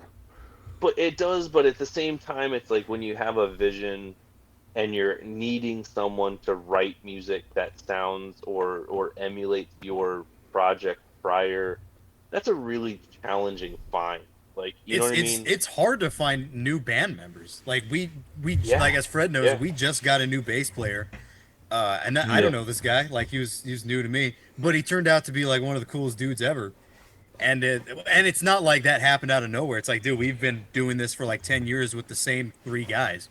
So it's like, Yeah. a fourth guy took about a fucking decade to materialize himself. I kind of pride myself on finding musicians to work with. Um, I've been really lucky to find and work with people, but a lot of my friends, like, I don't know about you, I know you guys have projects together, but like almost every band I've ever started has different band members in it. So it's always been really important to me as I write, I want the project to not really sound like the last band I did, because if I'm already writing all of it, kind of I want players with different influences and you know different personality types and all kinds of stuff. Yeah, So totally different experience for each band. yeah, and it's like the guys that are in like the hardcore band aren't gonna be the guys that I do a death metal band with, and if I have a grind band, the guys in my death metal band aren't gonna be the guys in my grind band. So it's just I don't know. It's just like a thing where I kind of like it. Like it's like who do I want to work with? Who do I respect in the area that I want to fuck around with? You know. Yeah. So I don't know. It seems fucking impossible, but I can't even imagine being a band with like an actual classic album and then being like, yeah, we need someone to write a new record for us. That's fucking crazy. It is crazy to think about. It is crazy to be like, we're a classic band. Imagine you're a classic band. That's fucking crazy. Yeah, like someone gives a shit about my Yeah, band 20 you're a years legacy later. Are band. you kidding me? People are going to go to your show. Yeah, yeah, That's great. That is crazy. And to be that's disappointed wild. in your new albums. Yeah, Well, that's yeah, not that crazy. I don't know if musicians think of it that way, but I feel like that should be expected. You know what I mean? I think it yeah. should be Nothing's ever good enough. the bigger the gap between classic albums and newer ones, the more the disappointment. Like it's almost like mathematical. Like Yeah, but things always change so much. Like the musicians kind of lose it a lot of the Well, time. would I you don't know rather why. rather don't- have a band that has a classic album and a 10-year gap, or a band that put out 10 albums within that gap, but it's all shit? honestly, Yeah, It's kind of yeah. the same though. no, it's not. I prefer the latter No, I don't because agree with that. I don't agree with because that. I would say I like, would rather Brave is a good band example of that. release 10 albums and they get steadily worse, and then I'm not like disappointed with the new albums. But if a band releases one album and then 20 years later announces they're coming back and releasing the album, and that one album they released back then has expectations that are through the roof, there's no way that album is going to meet expectations. Doesn't mean it's not going to be good, but no one's going to be happy with it. And it's especially true for bands that like release groundbreaking material. Um, Repulsion. Repulsion, like if they came out Demi with something Lich. new, If they it'd be ever came out with anything Demilich. else, it Yeah, would never add up. no, there's no way. There's And no way. and I think a really good example is actually Possessed.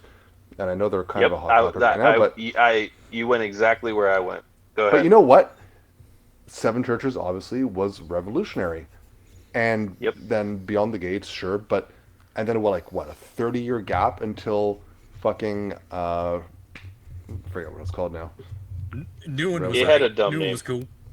Yeah. Well, that's the thing, right? It was great. It was a fantastic album. It was really good. But here's the thing. It sounded like Possessed. And between Seven Churches and when Revelations of Oblivion came out, a billion other bands did it. So it's not fresh, it's not groundbreaking, it's not new anymore. And how could it be? This is the genre they defined. But because Yep. there was such a gap, people were expecting them to revolutionize metal again. Well, they're not going to. Yeah. So, I like, think if you listen to the Possessed is album in a also. void, it's fantastic. If you listen to it compared to Seven Churches, you're like, well, that album was so much more influential. Well, no shit, it was. It came out in '84. We're just kind of in a Yeah. weird place right now where, like, is there even a possibility for a revolutionary band to erupt? You know what I No mean? way in Because hell. everything's kind of been done. No, because I mean, look at like a Blood Incantation. Look what they're doing. That band Stinking. is pouring like respectively by themselves. You know, like Yeah. there's not many bands that can do that.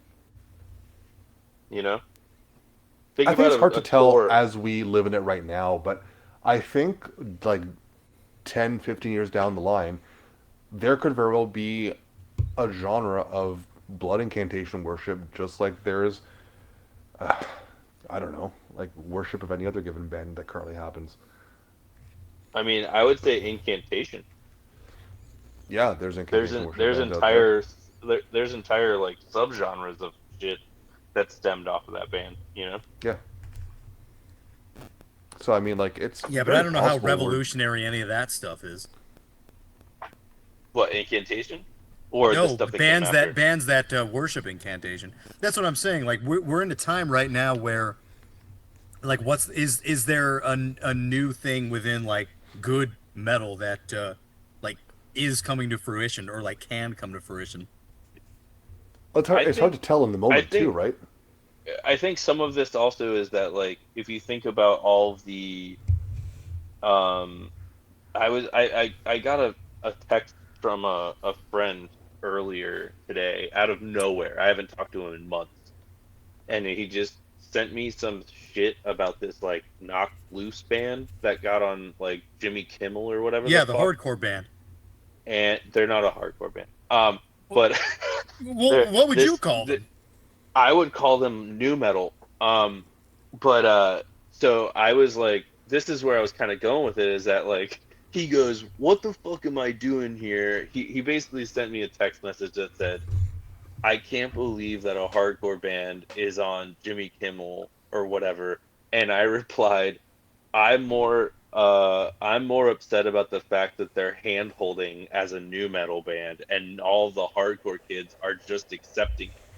This is unacceptable. It's bad. It's not even good. And I know that you guys were talking about new metal last time. I don't even have a problem with new metal. I have a problem with hardcore kids, quote unquote, thinking that they can fucking gentrify everything and put all of that shit into their hardcore. That's not what hardcore is. It's regressive. It should sound like 1984 at all times. And so to me, as that stuff progresses, the simpler the music, the more it has the opportunity to grow.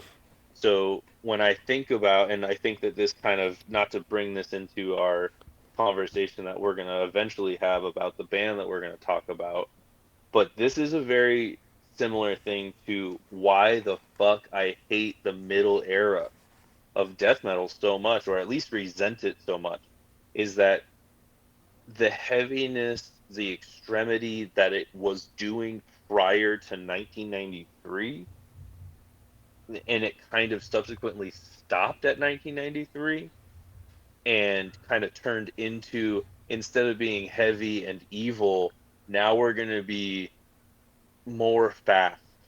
We're going to be the fastest. And then it turned into a speed record. And then it turned into uh it's going to be, it turned into black metal for some of that portion. It turns into now it's going to be the most evil, and it's going to lose that brawn that originally had, or everything kind of evolves into something else. But I think it's a scarcity of sound, because the earliest stuff was the simplest form, and that's always the hardest thing to create, is something that's simple and good. That's why it's so it's not revolutionary, but that's why it's so important when these simple bands do something really good.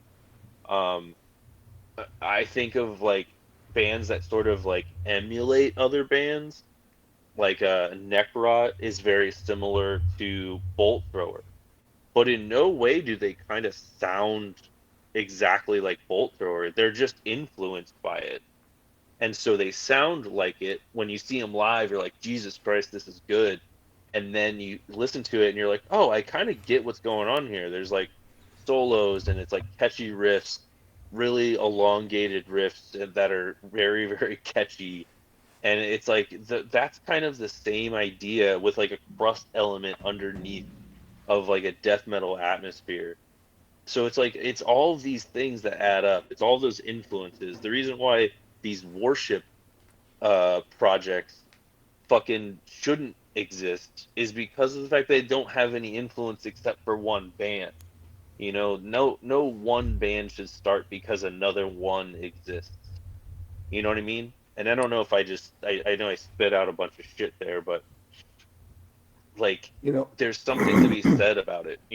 There's just like, the cross pollination of the genres and all that stuff. It's simply just like you can't create simple stuff for forever. It has to evolve into something more extreme. It has to evolve into something that's, more technical or faster or whatever. But it doesn't always make it better, you know? I you know, don't I know. think I think that worship bands do have a place in metal today, and I'll tell you why. I kind of see them as almost like a pressure valve on something that you love listening to. And I'll take the first Bathory record as an example because I've been listening to some of those worship bands lately, and you listen to an album so many times and you keep thinking, man, I wish it were longer. I wish they had continued into this style, but they didn't. And you listen, I listened to that first Bathory album, and I'm floored every time. I'm like, man, I wish I could hear more of this. And then you have these one-dimensional bands who come out and literally just aim, whether intentionally or not, because you have bands like Elizabeth and you have Urzabet and whatever, who come out and literally just emulate the Yellow Goat sound on purpose. And it kind of fills that gap where I'm like, they go out of their way to just replicate that sound. And the songs are very, very similar. They're almost identical, but they're different. And that's kind of just what I want to hear. More of the same. And it's true for like Warhammer and Apocalyptic Raids, Worshipping Hellhammer. It's just more Hmm. in that sound, and it just kind of gives you a bit more of what didn't exist. And I appreciate that approach. And people will hate on Gruesome, and that's fine. They can if they want. But Savage Land was a really good album of just death worship. And they weren't being cute about it. They weren't hiding it. We all know what Yeah. it was. They said it themselves. And you know what? If it sounds good, who the fuck cares? But in terms of actual evolution of the genre, um, that's a tough one because I don't know if there's any genre of music that looks to the past and reveres it as much as metal. And to the point that bands that Hardcore move does. forward, yeah, maybe I don't know. Hardcore, I'm not a big grind. hardcore head, but Yeah, like hardcore, we grind, and death worship metal are past some of the. bands Yeah. so much that any deviation from that to a good chunk of our fan base is viewed as blasphemous. Yeah. So when you Yeah. Yeah. have bands that are trying to push the limits, like Blood Incantation, whether you like it or not is a different story, but a lot of people are just like, "Ugh, what the fuck is this? They're bringing in this element or that element. It doesn't sound like death metal anymore." Well, that was kind of the point, wasn't it? I mean, when Venom came out and they sounded like, I mean, fucking awful, but like that was, it was new. Like they were pushing boundaries that hadn't been pushed before. And at the very least, I can appreciate that's what Blood Incantation is trying to do. Whether they're successful or not, it depends on the person, and time will tell, I guess. But I mean, at least they're trying something. Yeah. Yeah. And I think that there's also a natural progression where, the dude in the band, Paul, him writing all of that crazy, wild, electronic shit, and then and synth worship, and then going in and then just kind of fusing the two ideas together Yeah. and kind of kind of sprawling it out and doing whatever. I'm not against that stuff when there's a natural progression. I'm saying that like when it's an intentional move to just go, we're gonna be this plus this, or it's just like because I can think of worship bands that I like. I don't even really I just recently just poked some fun over at the HM2 crowd uh, on our page the other day, asking for really great HM2 bands because it usually is very boring to me. But there's obviously very great records that and demos that are crucial, that are amazing. Um, a bunch. But I there's a couple bands that I call I refer to I for some reason Entrails. There you go. Entrails is a band that literally wrote the other left hand path, which I call the right hand path. So that record that came out was like I think it's called like The Tomb Awaits or something Yeah. like that. Even looks like it. That fucking record is exactly kick ass. Like it's like this is just left hand path more. Yeah. So I don't It's mind awesome. that. I love that Yeah, album. it's really good. But they did it really well. And they harnessed the obviously the production, the image, the everything. But that record smokes. And there's very few bands that can really pull that off. Um, I think of like, Bolt Thrower is another big earache band that also saw a lot of clones. But like in a modern day, a lot of people say, like it's hard and are kind of, where I stand on Frozen Soul. They're one of the very few that I just fucking can't stand. Um, but the first record that they put out was exactly Realms of Chaos. Like they robbed the actual dog shit out of that record and just wrote more of it and then released that as their shit. And I was just like, Mm. Jesus Christ, this is just Realms of Chaos. Like, Yeah. that's all it is. So I don't mind that when it's done well. I don't like that, but specifically them. But, you know, there's a couple other bolt thrower bands that I do like, you know.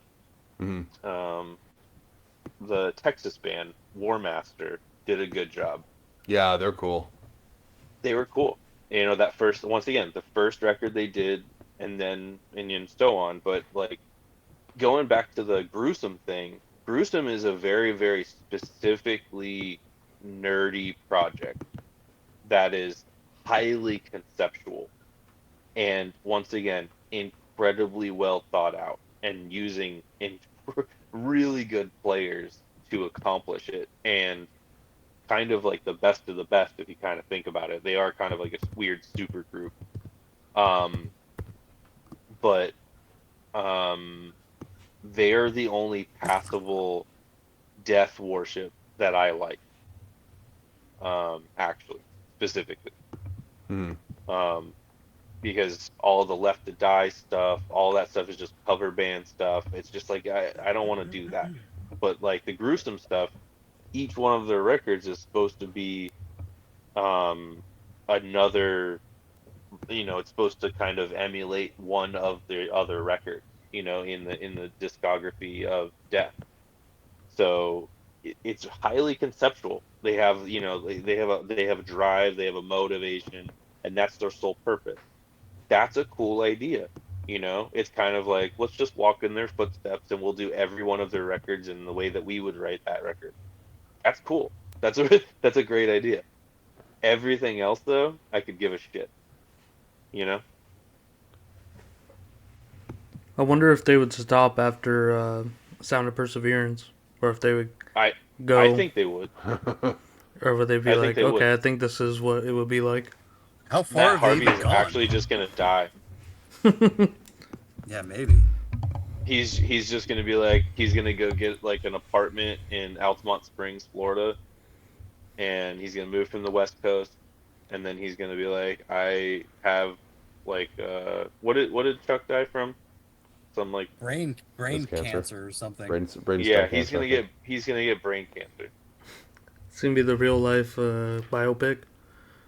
Yeah, it's gonna be like it's like he literally got it all right. You know what bothers me about one of Gruesome's albums? Go look at the cover to Twisted Prayers.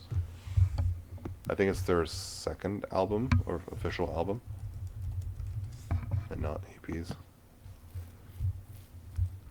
So I mean, obviously it's an homage to Spiritual healing. spiritual healing. That's the one, yeah. So okay, there's the preacher in the back, and the corpses are in the pews. So they're all in the pews backwards? Are the pews facing away from the pastor? Or are they sitting backwards on the pews? Like what? How does that work? They're facing They're- us. they're- The They're They all are? youth pastors. They're all youth pastors. They're sitting in a backwards chair. I don't buy it. Yeah, they're badass. They're badass, dude. Fred, they're twisted. Come on, They're twisted, dude. they're praying in a twisted position. They're twisted, yo. Twisted prayers, homie. I'm not happy with it. Twisted prayers, motherfucker. Come on, Fred. Blub, blub, blub. Come on, Fred. Like when you pop back in, Paul, like you just like, come on, Fred, and then you just go back into like, you just come on. Total granny Napoleon- move. Then we it's don't. like they don't- it's like Napoleon Dynamite walking into my room right now, you know? He's practicing on, some Fred. dance moves. My lips hurt real bad. Relatable.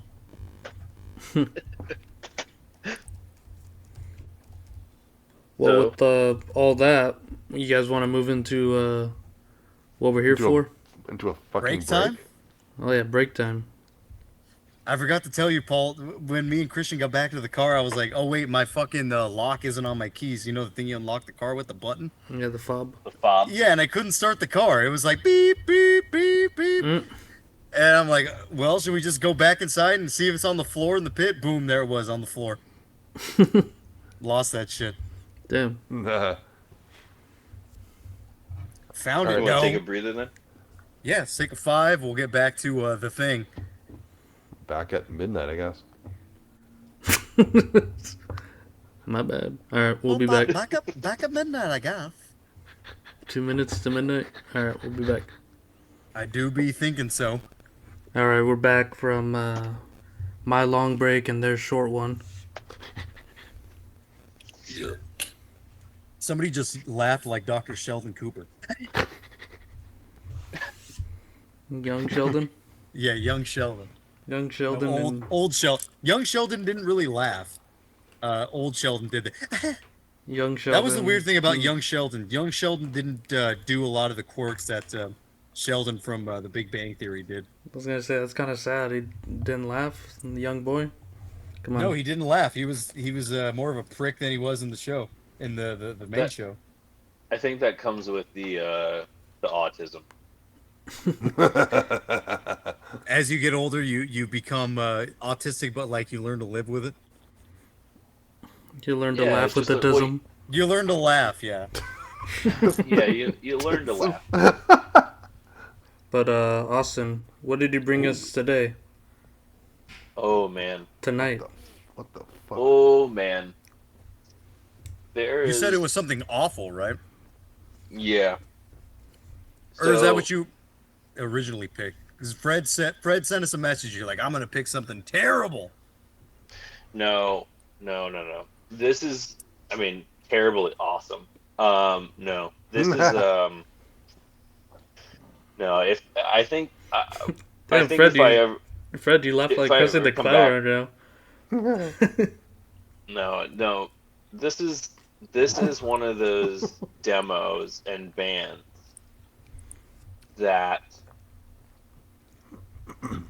I have a genuinely hard time remembering their name, even though it's really straightforward, and I forget it all of the time. Literally one of my favorite records. Like like one of my favorite releases. So if there's something funny about that to me, like it's like who's your favorite band? Be like, I can't remember their name. Like just say that out loud. That's how dumb I feel sometimes. Admitting it is the first step. Yeah. But I don't have any shame either. So this is where this comes into play. Um, Well, that's a problem. yeah, it's a bad combo. Being dumb and having no shame. It comes with being American. So we're gonna talk about a little band called Necrolatry. They were from Michigan. Um, Midwest death metal is the best American death metal. I don't care what anyone says. But you're from Tampa. I don't give a shit. Where you're from? What would be some other Midwest death metal that you would say falls under that category? Decrepit. Uh, Fucking Death Strike. Master. Uh, Midwest death metal, more like mid death metal. oh, you can suck it. Yeah. No. Those are some of the big hitters for me.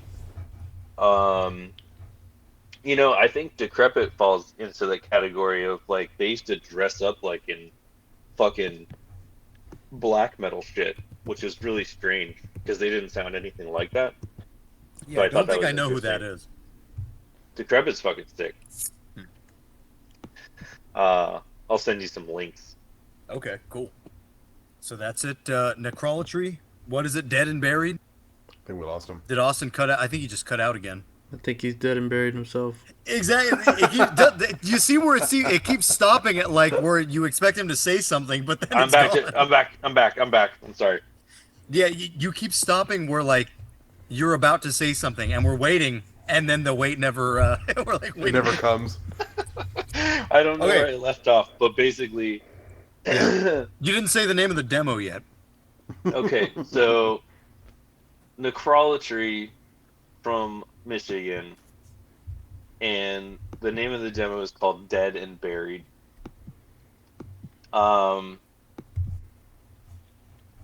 I actually picked this, and I was like, man, I'm pretty sure that Dan and Paul both like slam and shit, don't you? Yeah. Yeah. So I was like, this is gonna be closer to that than anything else that I like. Well, I just like Um, I like 90s death metal in general. That's like my genre of choice. But like this specifically was at the cusp of the scooped mids, super tight snare drums, Yeah. basically breakdowns and um, sub-low gutturals and that kind of like human waste era suffocation, brutal death. And I don't listen to a ton of that at all. Um, 93 is my typical cutoff for most of the stuff that I like and love, and everything else after that is a gem. So I treat this with like kind of like the utmost respect. It's absolutely fucking crushingly heavy, and it doesn't fucking stop. The entire record is fast and I mean like insanely fucking aggressive. It's mean. Midwest death metal had a certain there was like some brawn, but it was mostly just like raw and particularly uh angry, probably because they just grow up around corn and shit. Um, and there's just something about the emptiness of, Corn. huh? Of yeah, It's just the corn. emptiness of it's corn. Yeah.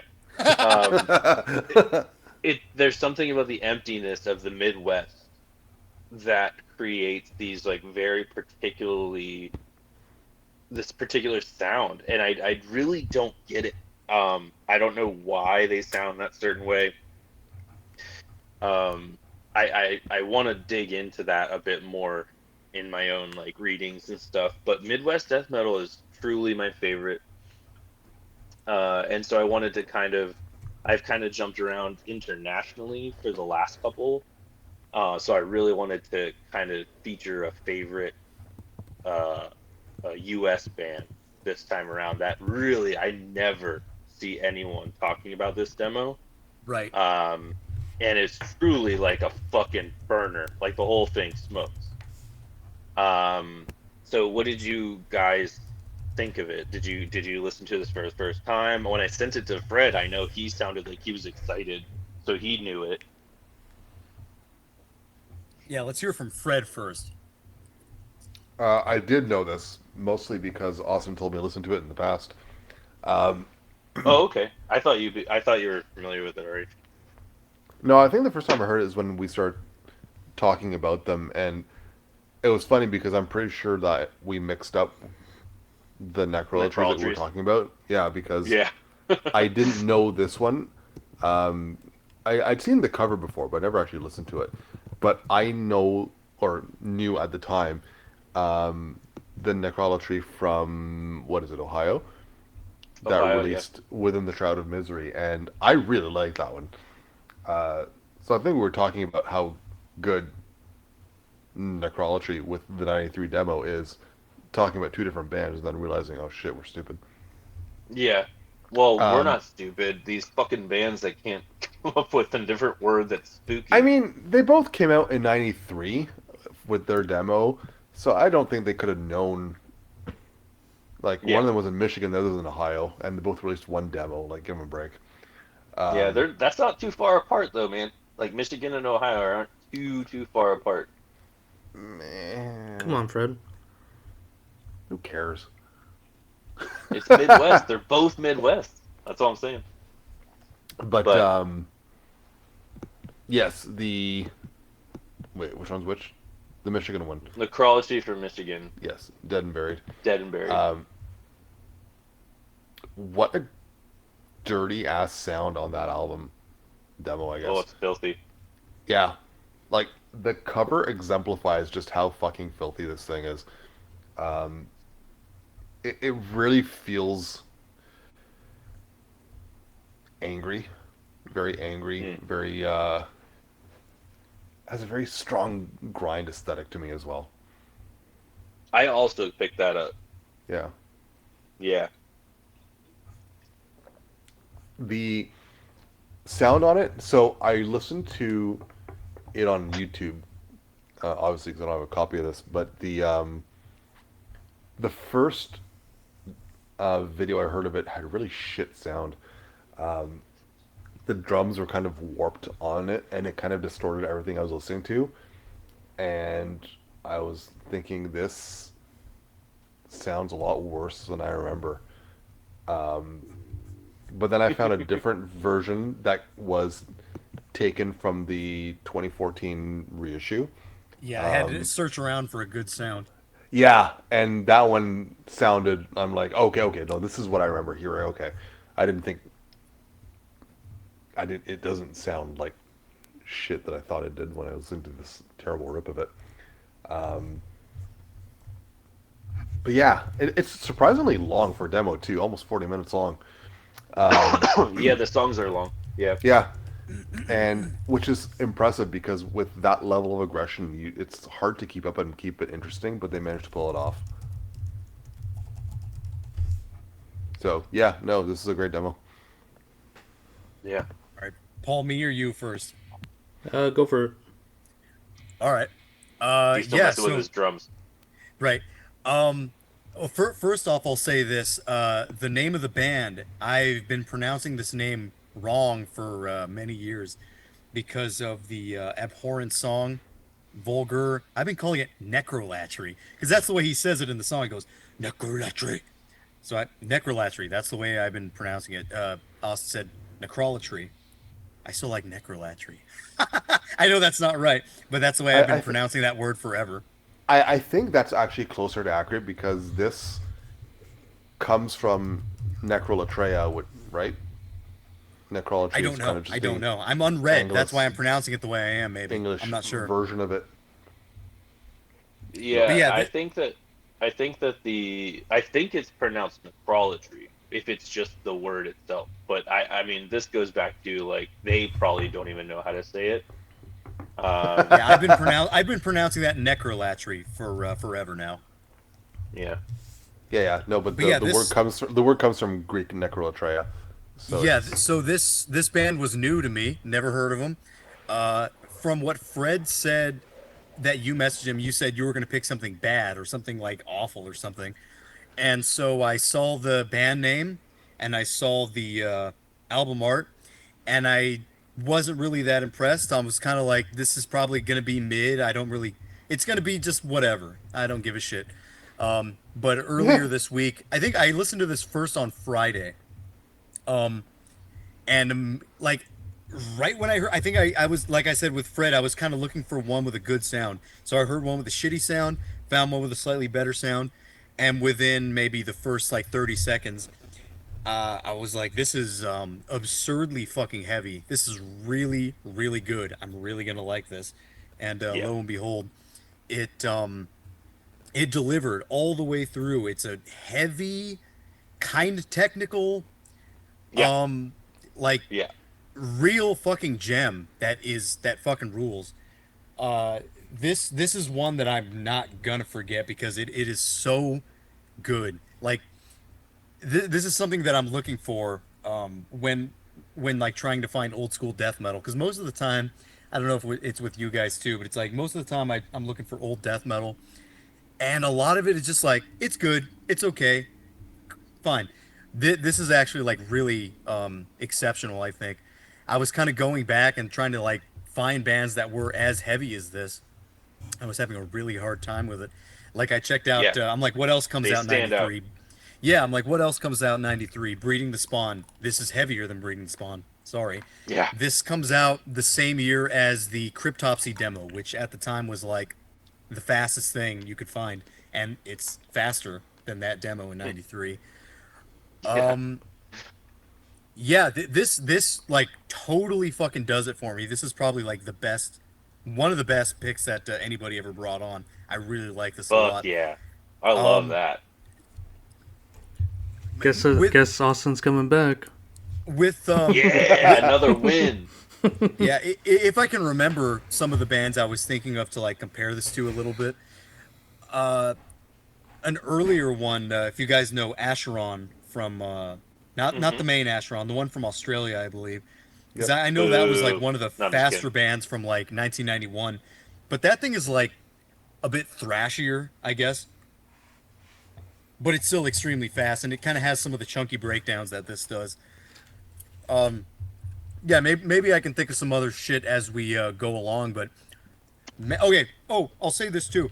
With these riffs, like they sort of try to go above and beyond with like every single riff. There's nothing that's totally generic, I guess. And maybe that goes back to like the band name and the album cover. It's pure death metal. There's not really anything else going on. There is like slight melodic moments, but the slight melodic moments are more like creepy and rotting than beautiful. There's like nothing about this that gives off any other atmosphere than the whole entire thing like encapsulates. It really has that necrotic sound, doesn't it? It's Again, necrotic. It's the, it's co- it, the and cover, dude, the cover just nails it. It's yeah, exactly what it sounds like. yeah. I didn't really get to this, but like, this is extremely fucking impressive for 1993. This is basically like on the cusp of brutal death metal before, God, almost anybody. That's I what I'm saw that. saying. That's I saw that yeah. Gutted Pulp. I saw that Gutted Pulp was like a similar artist. I think that demo made it maybe come out in like '91, but that's like really, really amateurish compared to this. Yeah, like it is a straightforward death metal thing, but at the same time, all the riffs and all the ways that it kind of moves along, like structure wise, is just totally different, and it's kind of hard to like pinpoint exactly where some of this stuff comes from. But maybe my mind will refresh as we go on a little bit. But until then, I'll let Paul give his spiel. Hey, you said you're not well read, but that was pretty well spoken. It's all right. But I feel like I've seen that cover before. Not the demo one that's listed on Metal Archives, but the one where it's like a brown kind of filter over it. I feel like I've seen that somewhere, but I don't think I've ever like clicked and listened to it. Kind of looks like the Broken Torso album. Yeah, it kind of looks like that. But yeah, right off the bat, it does all the things in death metal, especially 90s death metal, that I really, really enjoy. It has like the really fast, 1-2 beats in it, and then they slow down, have some chugs. And then what I really, really appreciate about this is that they have that like death metal finish groove with those like really like slimy riffs that like kind of pepper this demo throughout, and like structurally it's like not boring at all. It's like whatever section that they're in, it's like they put 110% in those riffs and as a band to get into the next part. But it's like the thing that I can compare this most to is probably like Finnish death metal. But the thing about it is Finnish death metal has such like atmosphere where this kind of like sucks all the air out of the room. Yeah, it's like void. It's like a vacuum of just fast noise. Yeah, it just like completely like takes you just along for a ride, and you don't really have time to like like catch up, and but the whole time you're like grooving along with it. Yeah, just a solid record, and I think the vocals on here like sound like fucking almost demonic on here at some points. And yeah, the drumming's really, really fast. I feel like it's really in the front of in the mix, which is like, an issue that Fred had, and me too, Dan, with like trying to find a good rip of this. So luckily I was able to find one, and yeah, just from front to back, even with having a long duration of 38 minutes, it's like not boring at all. Like you can just throw this on and it kind of demands your attention. I couldn't multitask while listening to this earlier today. So yeah, this is a like phenomenal death metal demo, and Yeah, it's really fucking good. Like God, I'm so happy that you brought this on. It's like I've been looking for something good, and here it is, something good. take notes, future guests. That's awesome. Dude. It's funny because as I chose it, I was like listening to it again and again and again. And this is, like I said, this is something that's always been. This is I didn't realize that, Fred, you hadn't heard it before I mentioned it, because you have always heard almost everything that I know. You're you or own it, which is It's even hard to fucking more it's annoying. hard to get one over on Fred. He usually It knows is. everything. It is. And it's not really a goal, but once you start talking to him, you're like, oh, I gotta fucking show this nerd. Um, so, no, this one's a big one for me on a personal, like, and just on a musical level. How'd you go So about finding them? so I don't remember how I found them. I think I was just digging and finding cool stuff, and I just, like I said, I kind of harp on when I go and dig and I try and find stuff, I'm looking regionally. So I think that I kind of either found this regionally, or um, how this kind of came up to me very specifically was actually through a compliment. And so in like 2017, when the band, when Vacuous Steps had first gotten together and started playing shows and stuff, and we essentially broke up after that, to reform later. We got a chance to open with Necrot, and Undergang on their second tour in the States, and it was like one of the best shows we ever played. It was filled to the brim with local good bands. Um, Grave Ascension, the guitar player, is now in my band. Um, he played that show. Another band called Dissevered. It's the dudes from Antichrist Siege Machine and the original drummer for our band. Um, so it just all friends, tons of friends were on the show, and it was just awesome. And so Sam from Holder, the bass player, he was playing with Undergang at the time, and essentially when we played with them, they were like real stoked on us playing. And Sam came up and was like, "Hey man, you guys are good." And I was like, "Thank you, man. I appreciate that." And then he said, he's like, "You guys remind me of Necrolatry," and I shit you not, I almost passed out. I was like, "That is the coolest fucking." That's the nicest thing. But we don't sound. I don't think we sound like them. But I think live, he heard something different, because we do kind of sound like this amorphous fucking blob of bass live. And that's kind of how I relate to this record, is that like this is my favorite tonal sound is like that, the fucking orb of fucking bass tone that just Dude, oozes through this whole thing. they nailed like the production sound on this so well. Yeah, it's fucking brutal. It's so gnarly. And Dude, when you to say that, it's not even an exaggeration. When you go, it's brutal. Yeah, It really is. you cannot literally listen to this record and then your teeth aren't gritting and your fucking face is contorted and you're like, fuck, dude. Like, it's If you've been overwhelming. listening to death metal for 20 years and you hear this and you don't go, "Oh my god." Yeah, You dude. don't Like, got it. it's You don't fucking. got it. This is something that will floor you. This is something that stops you in your tracks. You go, "Wait a minute." Yeah, yeah, wait a minute. Where the fuck has this been? And so that's how I actually became even more intrigued by it, because I was compared to my band playing live. And so I was like, this needs to be sort of in my fold of stuff that I sort of use as like an arsenal.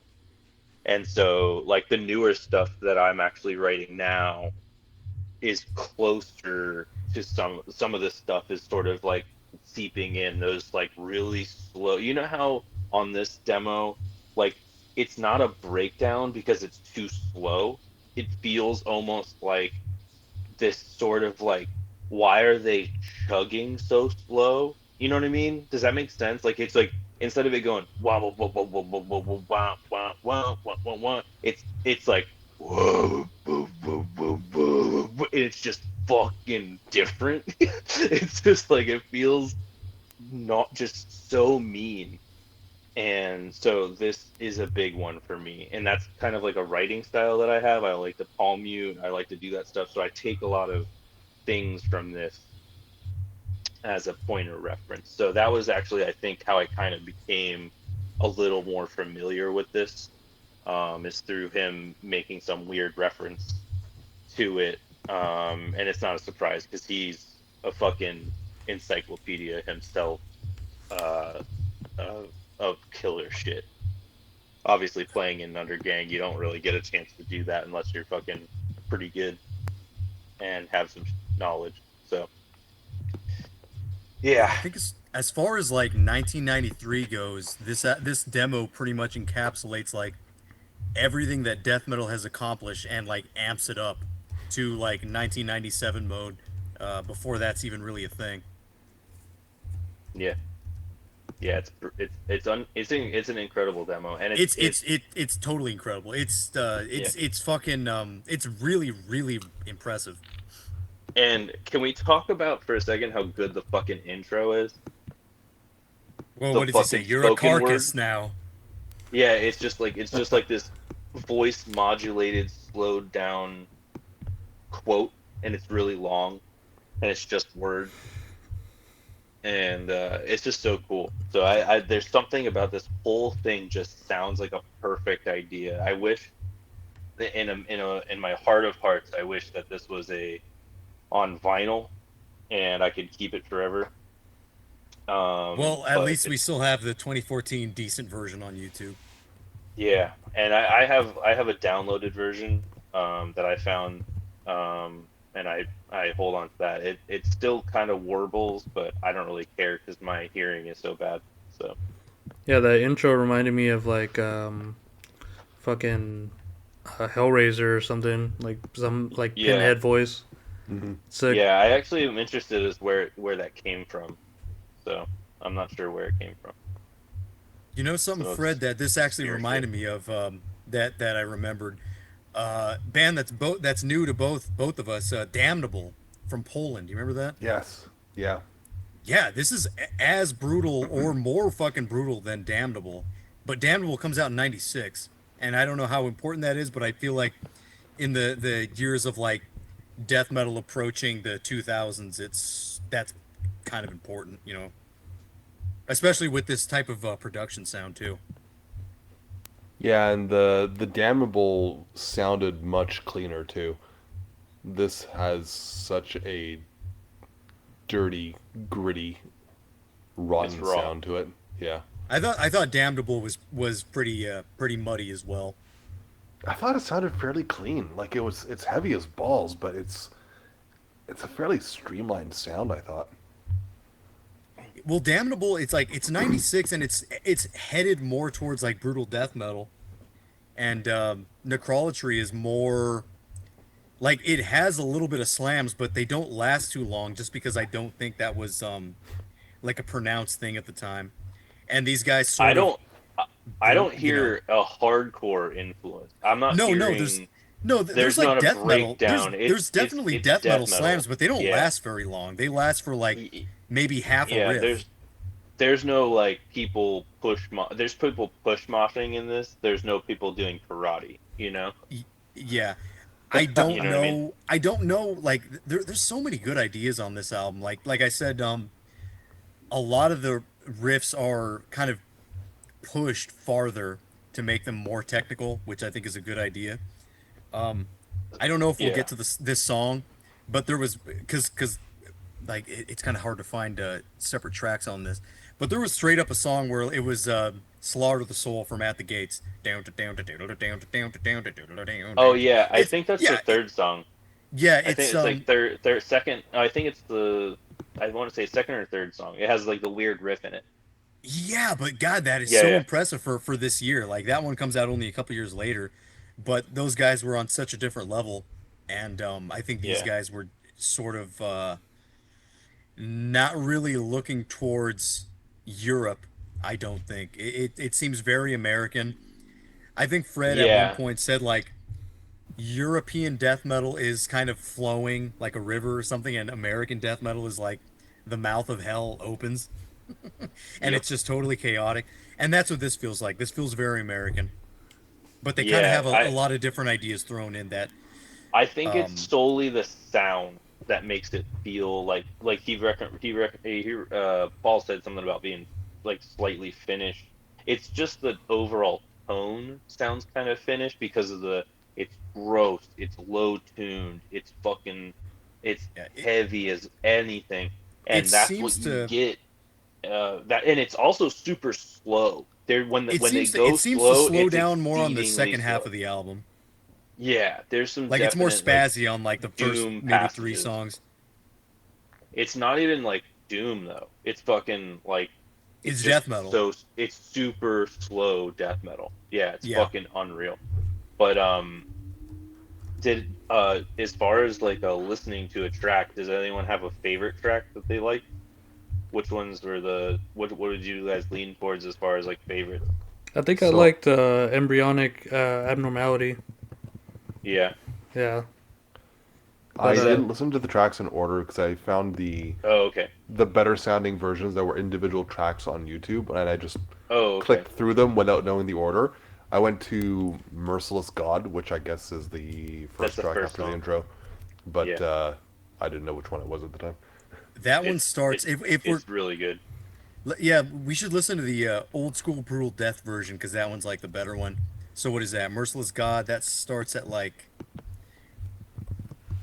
a minute. Yeah, the I intro is think pretty short. all I think right. there's an individual track version we can listen to. Yeah, it's You the want to just do reissued that instead? audio. Yeah, probably be Yeah. easier. Okay, so the first track. There's track number 2. Well, do you guys want the intro in there? Yeah. Just because the track I have doesn't have it. Oh, okay. All right. Well, we'll be right back. He hasn't heard it build into it. That makes a big difference. Oh, I did. No, I You did know? hear it. I did hear the introduction when I pulled up Oh, okay. the shittier version, which didn't affect the intro as much because it was really the drumming that got fucked up on that version. Yeah. Come on, But Fred. the Anyway, we'll be back.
All right, well, we're back from Merciless God.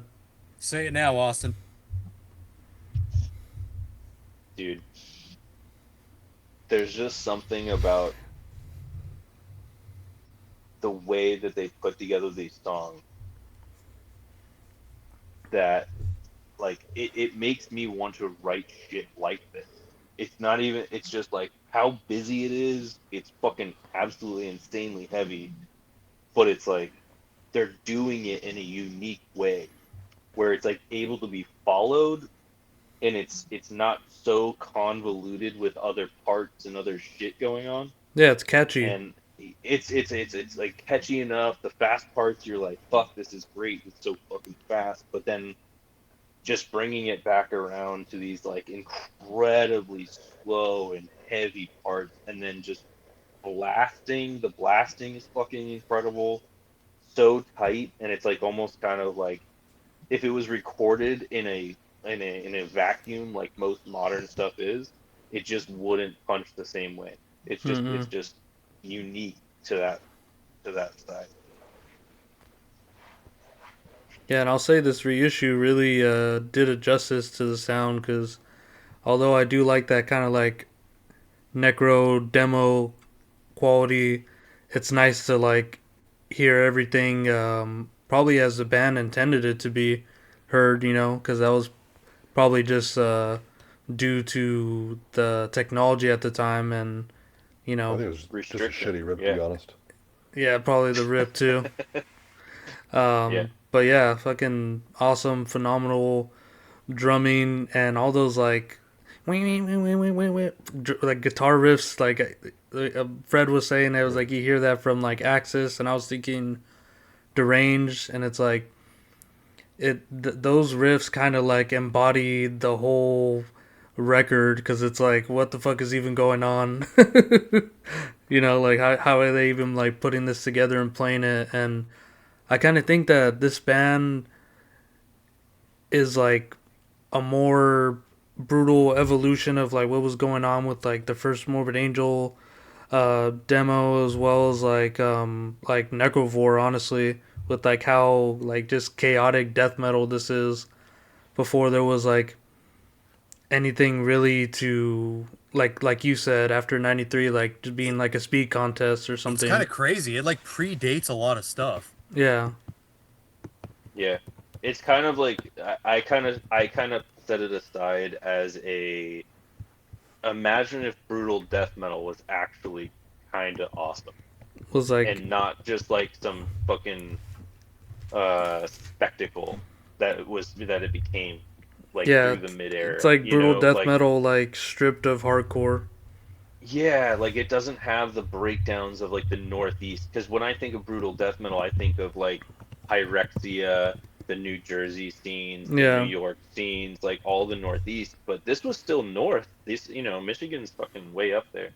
It has a little bit of So the New York sound, but not honestly like it's more intense than that stuff. I actually kind of relate it closer to like a Rotrevor or I was a. thinking Rochefort too, but Rochefort again, like this kind of It is doesn't do that. better. Yeah. Yeah, blows It's it out the kind of Yeah, yeah, water. yeah. it's like I like Necrovore or Rochefort, but God, this really did it for me without even having to try. You know what I mean? Yeah, yeah. It's not really like it doesn't I didn't make have to you. think too much for this to be awesome. Yeah, it's a lot. It's pretty dumbed down, and I think it's like a perfect. It's a perfect As mix death of metal like. should be. Yeah, yeah, Right? and it's Right? like I said before, it's about simplicity. This is not simple stuff that they're doing, but it sounds like a simple and understandable concept, and it's that's the hard part, I think and that's just it's just like telling of their like musicianships and arrangement of songs. It's like you're working with like these primitive you know ingredients and being able to play it in a like such a chaotic way is just like so telling of what they're capable of, especially at this time and what all these other bands could have been capable of too, and yeah, still now like this you could make something that sounds like this and Yeah, if it'll blow somebody came out everything with out of the this, if water somebody now. came out with this now, if this came out this year, I would be really impressed. Yeah. I think But that's like a running theme. It's like if this came out now, I'd be impressed. But this is like Yeah, truly one of it these has an moments. insane staying power. Yeah, I something like interesting too. Or go ahead, you first. no, I go ahead. You're good. I was gonna say one thing that like kind of jumped out to me too is that like with the production and sort of with the way that they kind of the end result came. There's nothing here that like jumps out at you like this is the main part or this is supposed to be the sticking point. It's kind of just No this hook. song. Somewhat Yeah, almost like a stream of consciousness. It just yeah. it It doesn't flows show well. off. It doesn't show off. It just is what it is, and it's awesome. Like yeah, it's like all Yeah, its there's parts no are good. there's no great Yeah, all the solo. There's no great break. Like everything about it is kind of one thing. There's nothing that is like, oh, here's the good part. It's Yeah. sort of just going, and Yeah, where it's other great the whole time. other bands are like providing context for the good parts like the whole time. Yeah, It's yeah. just There's good. like there's kind of a build up. I mean, there sort of is here, but for the most part, it just kind of works on its own. And I I think kind of that I I think that there's a technical prowess that isn't overshadowed by composition. Yeah. yeah, That's definitely, what dude. you know what I mean. Like there's tons of prowess here. There's like tons of talent, but somehow they're finding a way to just restrict a little bit back so that the song is better. It feels like they were all on the same. They were all playing for the same reason. And inside of death metal, especially in metal in general, there's a lot of egos. There's a lot of I'm a better player than this guy. Which There's a is lot of interesting like about this because this is their only demo. yes, yeah, Yeah. Yeah, I and was it's gonna the say, only thing that exists. Yeah, imagine if they got that bass player like they were kind of had a flyer for on that cassette. They're- dude, the something that you brought up, Dan, I wanted to kind of pinpoint also. You can't pinpoint a lead in this full record. And out of 40 minutes of music, it is not just laden with like, here's the heavy part, here's the solo. It's in there and it's part of the song. So it's just sort of like, okay, it's just part of that song. It's not trying to stand out. And I love that because I'm not a leads guy. I'm not a dude that needs like solos in every song and stuff. And so like I like that there's an ability to just kind of hang back and write what is appropriate, and it's classy, real classy. Yes, I listened to this album. This will be my third time listening, or let's see, I think fourth time listening to it. But this is my first time listening to it with good headphones. Before I was just listening to it on a JBL speaker and then in the car. Um, but I didn't really pick up on like that. A decent amount of this is like thrash riffs just played really fast. I didn't really catch on to that, but that's what I was hearing in this song. And somebody in the comments of one of these videos was like comparing it to, I don't know if it was this band in particular, but somebody, I could have sworn they were comparing this to Brutal Truth's first album. And I kind of get that. I heard a little bit, but again, this is heavier and faster than Brutal Truth is. And Brutal Truth was still doing like down-tuned thrash riffing for the most part. I love the Brutal Truth demo. That's like one of my favorite demos. Yeah, and I something want. else too. In the beginning, I was saying like they sort of add a lot of extra riffs, and you don't really hear that in like a lot of like death metal, just general death metal. So in the beginning, they're like they're kind of going along with the kicks. They're going and you kind of don't hear that. Maybe with like thrash and stuff. Maybe like House of Usher from Sweden comes to mind, who like Mm. did something similar to that, only for like a second. But yeah, I love the Um, way this like keeps up with everything. Like every instrument is sort of keeping up with each other, and I just like that. um, the only record that I can kind of come up with that sounds um not I guess sounds would be the word, I guess. I would say that the production meets the same standard of like real bass heavy musically insanely heavy. There's only one other band that I can literally pinpoint to this, and it was actually brought up on the first show that you guys brought me on. Um, when we were talking about Ripping Flesh and that weird demo that I brought. Yeah. There's a Mexican band called Bloodstoked, Yes. and that band, this is very comparable to Frost Image, their kind of main release. Yeah.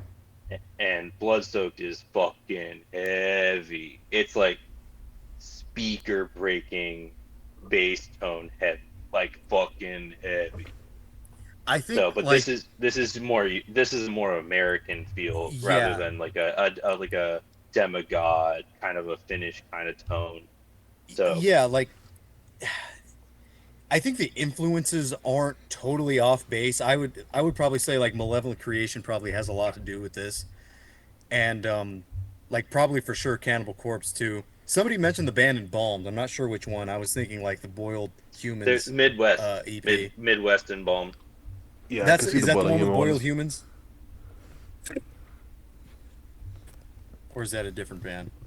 Pauline Balmer. No, Oh, well they said Embalmer is Embalmed. Midwest. Yeah, Yeah, I'm embalmed not was exactly. what? Was that Mexico? Which one was it? The No. the band Embalmed, Boiled Humans was also from '93, and that was an American band. I think also Midwest. They're I in don't know Texas. which one they were talking about because there's so many. They're from Texas. The Yeah, Yeah, see, area. we're all talking about different embalms. Either way, I think the influences aren't super wild. Like it sounds like American death metal. It just sounds like I kind of wanted to compare this to that band me and Fred were talking about often, Crucifixion, the Desert of Shattered Hopes. Hmm. hmm But this is heavier than that. It beats it. Yeah, the rawness of it just makes it This sound is so much this thicker. is this is like what most American death metal bands I think wanted to do, or at least were trying for. But like, it's hard to pinpoint which ones did it correctly or could actually like execute. But yeah, this one is just awesome. Hmm. Can we do one of my picks song wise? This Of one is course. actually like I love the song Amputation. Okay. Let's see Right. what we got here. All right. We'll be right back.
All right, we're back from that.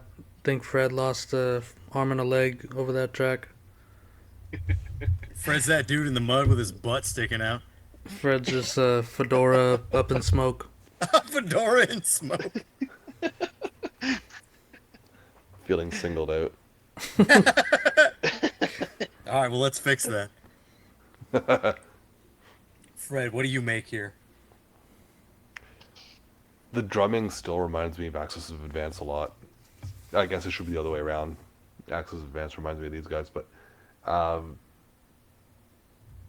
fuck those vocals. Especially at the end when they double up with the Yeah, like the higher goodness, vocals. the shriekier version. Yeah, like it's sick. The everything about this is just so violent, and it's just incredible how they managed to maintain that level of violence from the fast right through to the slow parts, which somehow feel just as frantic and violent as the fast parts. Like you don't associate frantic with slowness very often, but it works here somehow. I don't know how they did that. I feel like it's the quick changes. You know what I mean? Could they're be, changing yeah. so often that it's like it's confusing a groove that would just normally be like, oh, this is kind of like a cool, chill, laid back part. It just usually kicks right back in after like a measure or two. And Yeah. even at the beginning of this track, they had like that stop start sort of like symbol, Yeah. like transition, and initially the first chord that they hit, it makes it seem like it's going to be going into one direction, and it kind of pulls the rug out from under you and goes like in a totally different groove. It's like so subtle, but I think it's just like from years of listening to this music, you expect one thing, but these guys give you another. Yeah, that's one of the biggest things for me as a listener, and I would just only assume that from you guys as well as a musician, is that you don't want to. You sometimes you, or I would say for me, I can speak for myself. I don't want predictable music. I want something that someone did, and someone made a choice that I wouldn't have made. You Yeah, know? make Yeah, it makes sense. interesting because it's like it's predictable because it's not because it's like bad or anything. It's just already been done. So if you're doing it like in a taking it a new direction without adding like a fucking saxophone in the song or something, then you're actually being innovative with the same tools that everyone has at their disposal. Yeah. Yeah, there. I said in the beginning when we first started this is like I did have a. I don't really love Cannibal Corpse. I don't like worship them by any means, but Eaten Back to Life is my favorite and the only of their catalog that I really care about. Um, and it, the vocals on this song, the barking, the super god like not like the super guttural, but his growls are fucking there. There's something about his a bit like their ability to do that concept over top of like what is essentially like this is actually probably the most finished sounding song, so it's not by any means a surprise that I like Mhm. this song like kind of one of the best, especially with the vocal patterns and stuff. But this is definitely like one of my like this is like a highlight song for me. There's the name of the song is Amputation, and like the way that he ramps up the word to sing that part is so cool. It's just like out of all the gutturals, out of all the low singing, it's not like there's like a diaspora of fucking sound on his vocals. He has a guttural tone on everything that he does on this record. But this song, if for some reason it's just like he has a just like it has like this weird kind of build up in the beginning and it sounds really cool. And it's unique to it. So I it thought really you were stood out to me. burping for a second. Yeah. Maybe he was. Yeah. Man, Maybe but I was, yeah. I was gonna say, you know, during that first part, like even back to life, Chris Barnes, like he would keep up with the riffs and how fast they would go during, his vocal sections as well. And like there was, right when I said it, I was like, all right, yeah, I could see exactly why you made that comparison, because they're the only band that I heard that kind of does that outside of Cannibal Corpse, and Cannibal Corpse doesn't really do that anymore. They kind of dropped that with Eating Back to Life, but yeah, that was just like such a spot on comparison, Yeah, and I hear it the most. I hear it the most there, and I think that they were probably a pretty big influence on them at this point. So. yeah, and I'll say yeah, this is the song that for sure like settled down the most, and like Fred said, it's like even though it's like slow, it's like also like frantic, because what's on those other sides of those like slower bits, there's like just crazy like cymbal work going on and the blasting, and what I think Fred's like getting at with Axis of Advance comparison with the drumming is like the 1-2 like skank beats are just like so goddamn fast, it's like almost a blast in itself, but it's just like Yeah, the alternate kick snare shit. they do a lot of that pra, pra, pra, pra, Mm-hmm. that kind of makes Axis kind of gallop along as they go, and it's surprising to hear that in '93. Like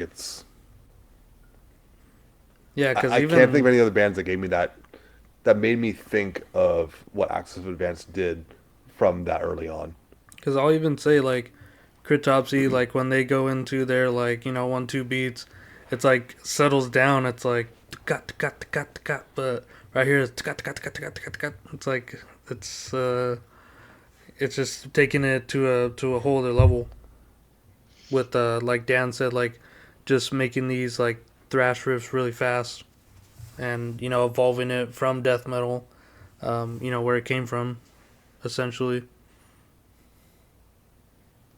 But It's funny because like in the last couple of years, there's only been a few American death metal demos I've heard that have really like floored me. This is one of them, and I'm not as excited as you guys are because I did hear this a while ago when Austin told me about it. So it's had more time to boo, sink in with me. Calm down, boo. calm down, Throw calm your, down. throw It's your the hey, tomatoes. it's the benefits of having to deal with me on a daily basis. Yeah, pretty Oh, much. brother, this guy stinks. But I'd be interested in hearing what you guys have to think about um, the other two demos that really surprised me when I heard them. Um, I don't know if you guys have heard either of these so far, so if you haven't, then something to talk about next time. But um, from 91, Sepsis to Make Rotten, that demo, I was very impressed when I heard it, what, 2 or 3 years ago. And Excoriate, Dead Molestation. Uh, that's from '92, and it just blows out of the gates. Kind of suffocation like, but I was surprised how violent for a demo from '92 that is.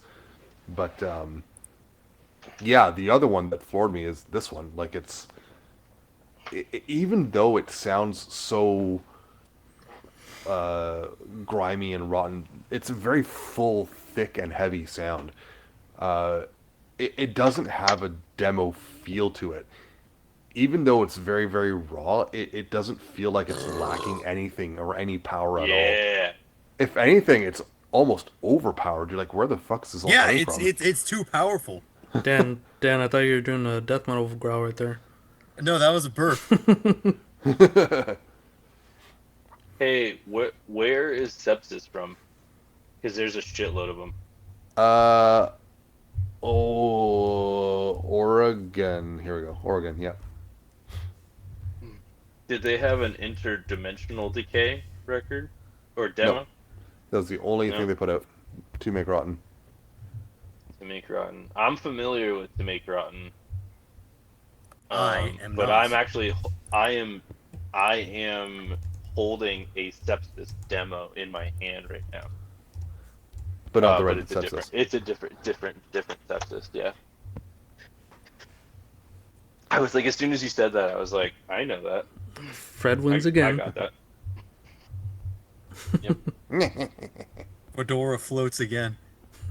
The levitating fedora. Is that Fred's new nickname? That's the next. The levitating fedora. It's an Inquisition song.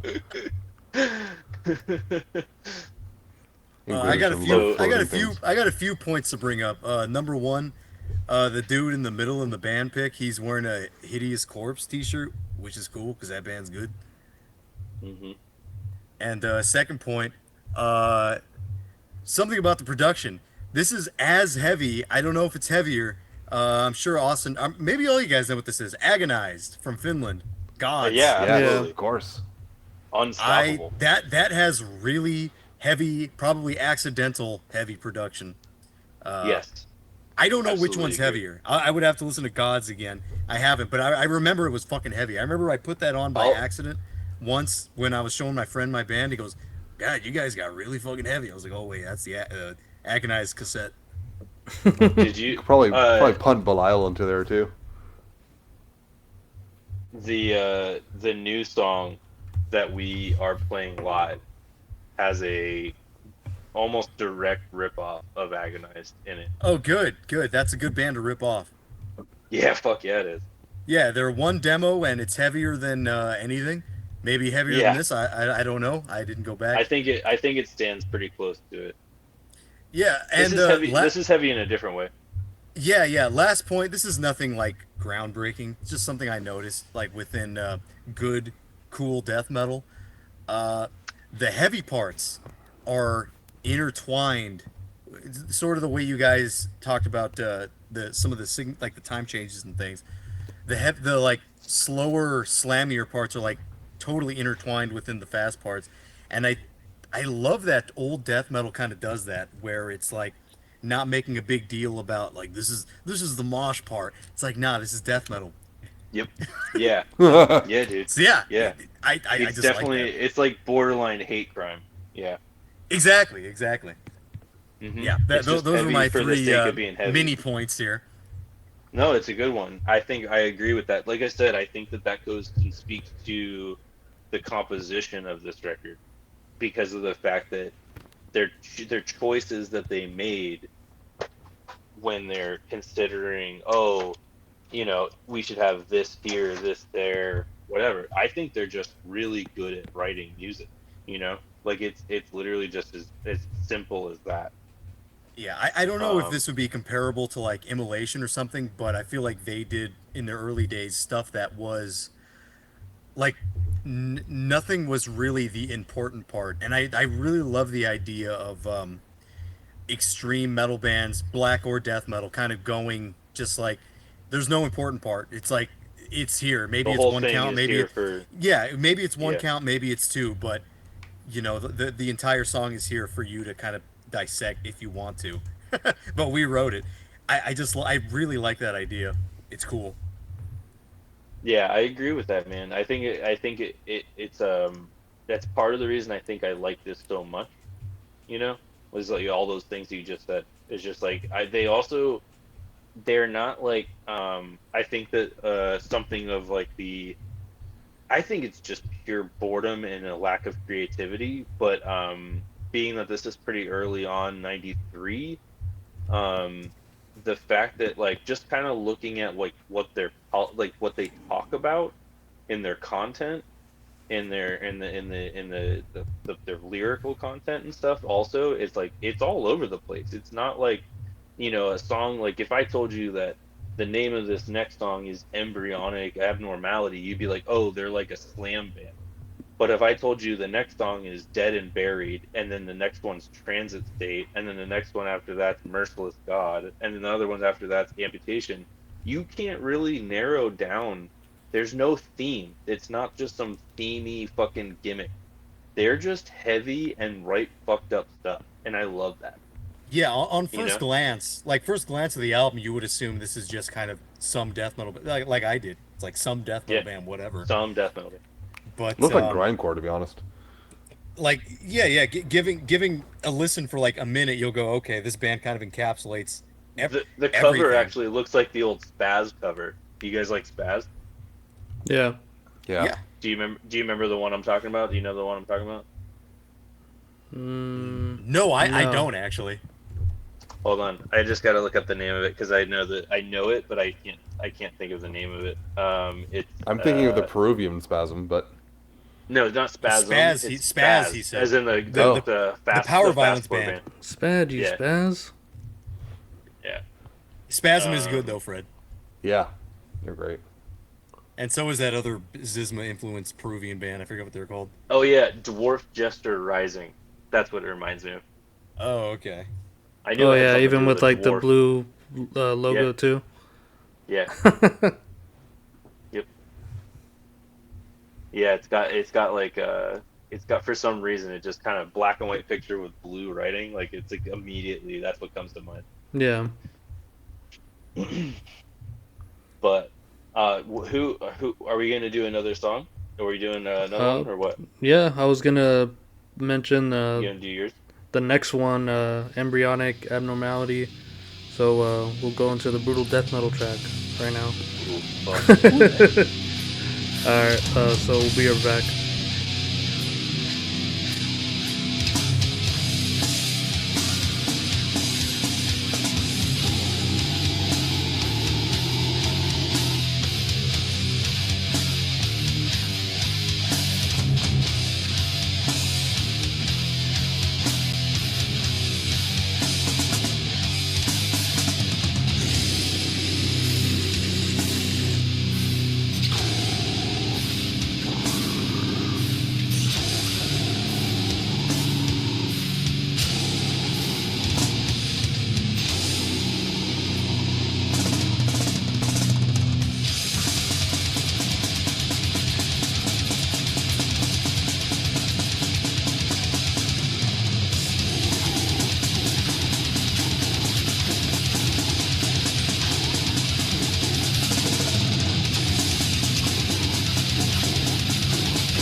All right, we're back, and yep, that was the best song, at least to me.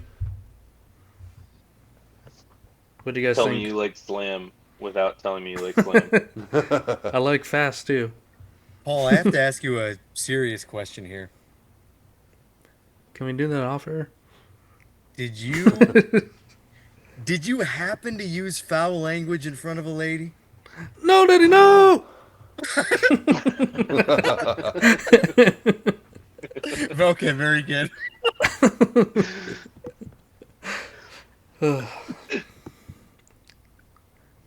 But All right, whose pick was that? that was mine. All right, here's my favorite part of the whole thing. I don't know how to explain it, but it's the really busy drum part. There's like a passage Is that where he it's does like the I think snare you roll said- shit? Yeah, he's like, it's like kind of like the guitars are kind of doing like a drones and drones and drones, and he's just doing these fucking weird rolls, Mm-hmm. and then it's like blasting as like an intermittent blast. Oh yeah, And that then was it's early got- on. yeah. The Yeah, tugging like, over the he- blast. Yeah, it's like Yeah, that it's No, part no, was no, great. no. The it was like a No, fill no. blast. Yeah, it's Oh. like almost like he treats a blast beat kind of as a fill Yeah, because he just hits everything all at once, kind of a thing. You know, yeah, that shit was awesome. dude, it's such a cool drum part. You know, as a person who plays drums, I hear that and I go, "That's a really cool, like little." I would call it like a drum riff, if you will. Yeah, you know? you're basically taking Sure. like a death metal groove, which is a a blast beat, and just implementing it as a fucking fill. Yeah, it's really this song has some real cool changes in it. This is probably definitely I can understand why you picked this one. Yeah, like I was saying, it's like it has like so much peaks and valleys. It's like they'll go hyper fast, have some really busy parts in it, and then they'll go into these like just chug parts. But even when they slow it down, there's like that part where they ramp it back up, and it's like what Fred was talking about, having the blast, but the guitar's just going tuk, tuk, tuk, tuk, tuk, just hitting the basically the what's it called, quarter notes of the blast, which is like fucking sick. It's like such a great juxtaposition between what you would normally associate between a chug and a blast riff. I was saying too, it's also crazy that the song like this consistently on the demo too is like 6.5 minutes long. Like for Yeah. a song to be this volatile for that long and not lose steam is impressive. And Like it, the Yeah. the volatility, the aggression, the just general anger of it doesn't lose any headway the entire way through. It keeps you on your toes. it's so There's- weird. I'll say like structurally, as like great death metal does, it's just like so maze like, and it's like you'll just find yourself at the end of the song not really knowing how you got there. Yeah. Yeah, that's a really This good way of is- putting it actually. This is actually I always related it back to any of those kind of records where there's so much kind of going on, not in a bad way and not even super busy, but like just enough to where it's hard to follow a little bit, more than one thing at a time. This is definitely a record or whatever, a demo. This is a release, let's call it, that you can sit with it for years and still find weird things because Those are you're the just best like, ones. oh Yep. yeah, like I've listened to this thing 50 times today because I was like, oh, I'm gonna go pick up a truck and throw it. But then I'm like, Coco oh, that Ford. part was fucking cool. Like, what was that? I was like, and I listened closer, and I'm like, you're hearing something kind of new because of that like muddiness or that cloudiness. As you listen to this thing, it just starts uncovering all of the little things. It's really cool. Yeah, we got the reissue cheat code too. Demos are like onions. They've got layers. They got layers. But I think Dan, that what do you think those, of that? yeah, that's some of the best production. My favorite production is the one where you can't hear everything at first listen. It takes years to like, and you're still coming back like, God, this is so good. And then you're like laying in bed after you're like, I don't know, doing mushrooms or something. You're like, whoa, I didn't hear that before. Yeah, that's some of the best stuff. Laying in bed thinking about the buds in your band, and then you put this on, and you throw You up. know, when I was young, Swallow it. I still am impacted pretty heavily by this band. But when I was young, high school, you know, I fell in love with Dillinger Escape Plan's Calculating Infinity, and that record to me was that it always every time I listened to it, I was listening deeper and deeper and finding more and more that they did or didn't do, or like, you know what I mean? And you're just constantly finding, you know, something new to like about it. And I think that that's it's so hard to find that kind of stuff. Like I think that that's, you know, not to bring it back to, because I don't know why I'm going to reference this so much this time we talk, but like because I don't even fucking listen to them, but like I feel like that's what's kind of happening with like Blood Incantation and that kind of realm, is that they're putting these other things in there that are like, oh, this is going to be like a hidden little fucking thing, you know? Hmm. And these weird genre bending stuff. This is not genre bending by any means. This is genre defining. And it's just wholeheartedly like at the forefront of a huge sound, you know? Brutal death being Yeah, it's a good distinction. One thing they do in the song that I really like that I caught on to a long time ago is like they do the torture riff where it's like it's like the fucking they do those like really high riffs that like it sounds like you're like torturing a pig or something. It sounds horrible, but it's such a cool Dude, sound. they're so sick. Like, I think that's what Fred was saying. Like it reminds him of like Obey, and then with me, the only thing that kind of came out was like Deranged a bit, but even that sounds tame compared to Well, what was going on. yeah, remember the Necrotic Mess song, the first one. What was it called? Ancient Resurrection of the Belongings. Nephilim. No, Resurrection of the Nephilim, where it's like Yeah, yeah, that's always been a thing. It's like, oh, you need the torture riff in your death metal. That's the torture riff. yeah, It's so torture. high and it's so like, oh, it's fun. Yeah, do you know what I mean by that, Austin? The yeah. torture riff. It's a good description. I don't. I know exactly what you're saying, but I don't know if I've ever heard that phrased that way. So I like that. It's You, good. Yeah, I keep like it. Dan yeah, the bookworm. bring torture riffs back.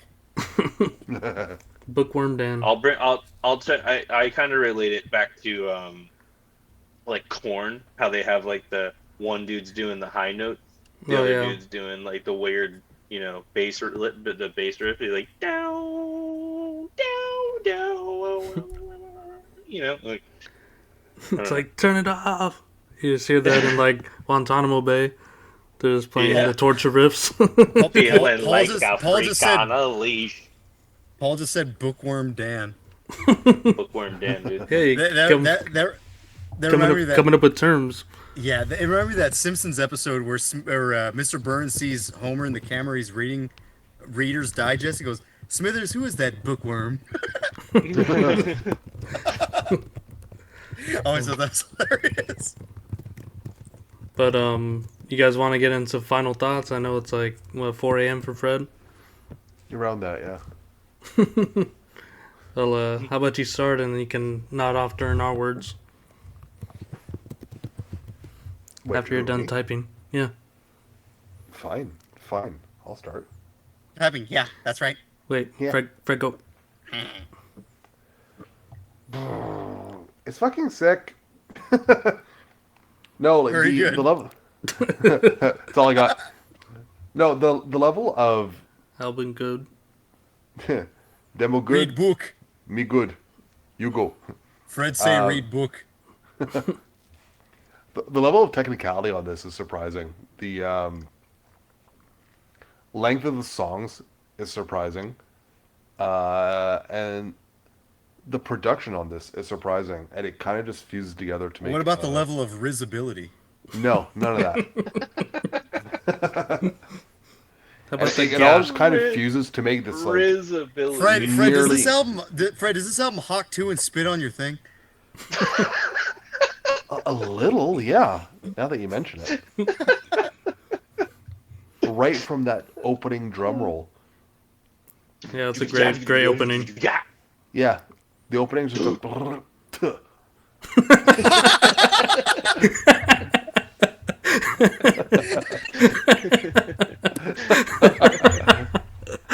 That's the Oh, stupidest God. thing I've ever heard in my life.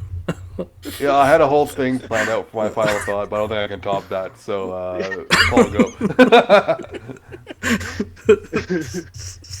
Oh my god. May catch my I breath. don't know if it's because it's late, but that's fucking retarded. Jesus Christ. I think you said it all. Oh my god. No, I don't- great. And just end the episode there. Honestly. But to torture the audience, if there's even anyone here, great demo that you brought on, Austin. It's great to have someone that is diving through the rough and pulling out these gems that I'm trying, baby. is like simultaneously technical, brutal, groovy, and like just all around old school death metal. It's like, I think we were talking about on the Appleplexy episode where it was like, yeah, just like some just death metal that's death metal and, you know, generic, kind of having stock parts and whatnot, but like this is like death metal in a way that's like not quite super death metal. I wouldn't put it in that category. I feel like it's approaching there. Yeah, because it's so early, and Yeah, it's crazy. And I think that it's like evolving from like the primordial, defining albums and demos like Necrovore and like the first Morbid Angel, where it's like taking that chaotic sound but also bringing it back down to just being like just so damn brutal. And it's just like all the way through, just like you said, no filler, just fucking just straight fire all the way through. It's like such a great album, and I'll be listening to this for a while. It might creep up on my top 10. We'll see. Yeah. That's cool. That's awesome. I'm glad you guys dig it. Bookworm Dan, It's Torture Dan. yeah, dude. This thing is totally caught me off guard in a time where I'm searching for stuff that's gonna blow my tits off. This does it. This really impressed the shit out of me, dude. It's awesome, man. It takes all that I love about old death metal and like it's all right here in one condensed like whatever 40-minute thing. It's really fucking dank. And yeah, I'm probably not gonna ever forget it. I don't usually forget anything that's on the show, but yeah, fucking awesome.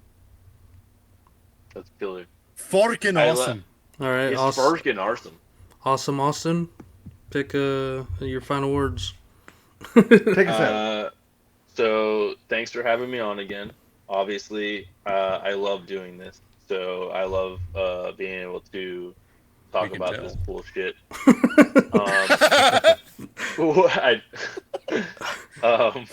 We'll see if you What'd you can get that top. banana? We'll see if you could top this one though. It's gonna be a hard You know, I ask. got a couple more tricks up my sleeve. So I got a couple more. I got some mean shit. But As long as you're not mean to here's Fred. here's the Knock, knock, thing knock, knock. is that the reason I brought this on and the reason that I like the fact that I brought it on are two different things. I brought it on because no one talks about it. No one seems to know it, and then more importantly, True. it's actually very, very just the overall sound is not really something that's like, it's getting very close to shit I don't like. And it's weird how good it is at that. And it stood out to me tremendously. Like I said, I kind of came to it in a weird way where it was related back to me, and I was like, like the more I listen to this, the more I can kind of see why someone would say some stuff. But if I was even remotely close to this in a band and being able to do something like this, I don't think I'd be on like where I'm at right now. We wouldn't be able to reach you to get on the show anymore. Yeah, I'd be like on tour in Europe. Yeah, but these guys did it, and they're where they are. Yeah, I know. But it's just kind of one of those things where, like, this is a real gem. This is like moral of the story: good bands don't get recognized. Yeah, and it's the classic story. So it's good is relative, but it's also like there's a subjective liking to this kind of stuff. So I'm of the mind where I just want to. I wish that I can write stuff this heavy. I won't be able to ever. But it's an inspirational kind of a heaviness that I thrive for. I want tough death metal. I want angry death metal. I want brutal, like just saturated with absolutely like dripping with blood death metal. And it's even like evil. It's dark. It's not just like this, like, oh, it's a death metal record. It's like, fuck, dude, this is an intense listen. And the fact that it's a long demo, I love it. It's almost like they were prepping this for an LP and they just never did it. So it's really curated. So anyways, aside from that, thank you for having me on. I will definitely be back on because I don't care what you say. And who are you talking to? I'm going to literally, I'm going to literally come on here and show you guys more cool shit and challenge me to find you killer shit. That's it. All right, Fred. I'll be back. Take us out with that Phil again. He's coming back whether we like it or not. Yeah, coming back, dude.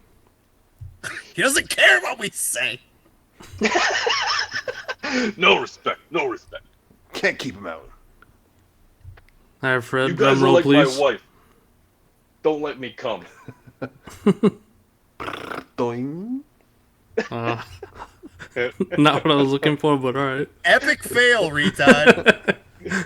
How about one more time? You can't recreate magic. We're done. My band sounds nothing like that. Go to Vacuous Death. Look that up. Vacuous Death. There you go. There's my nice promo.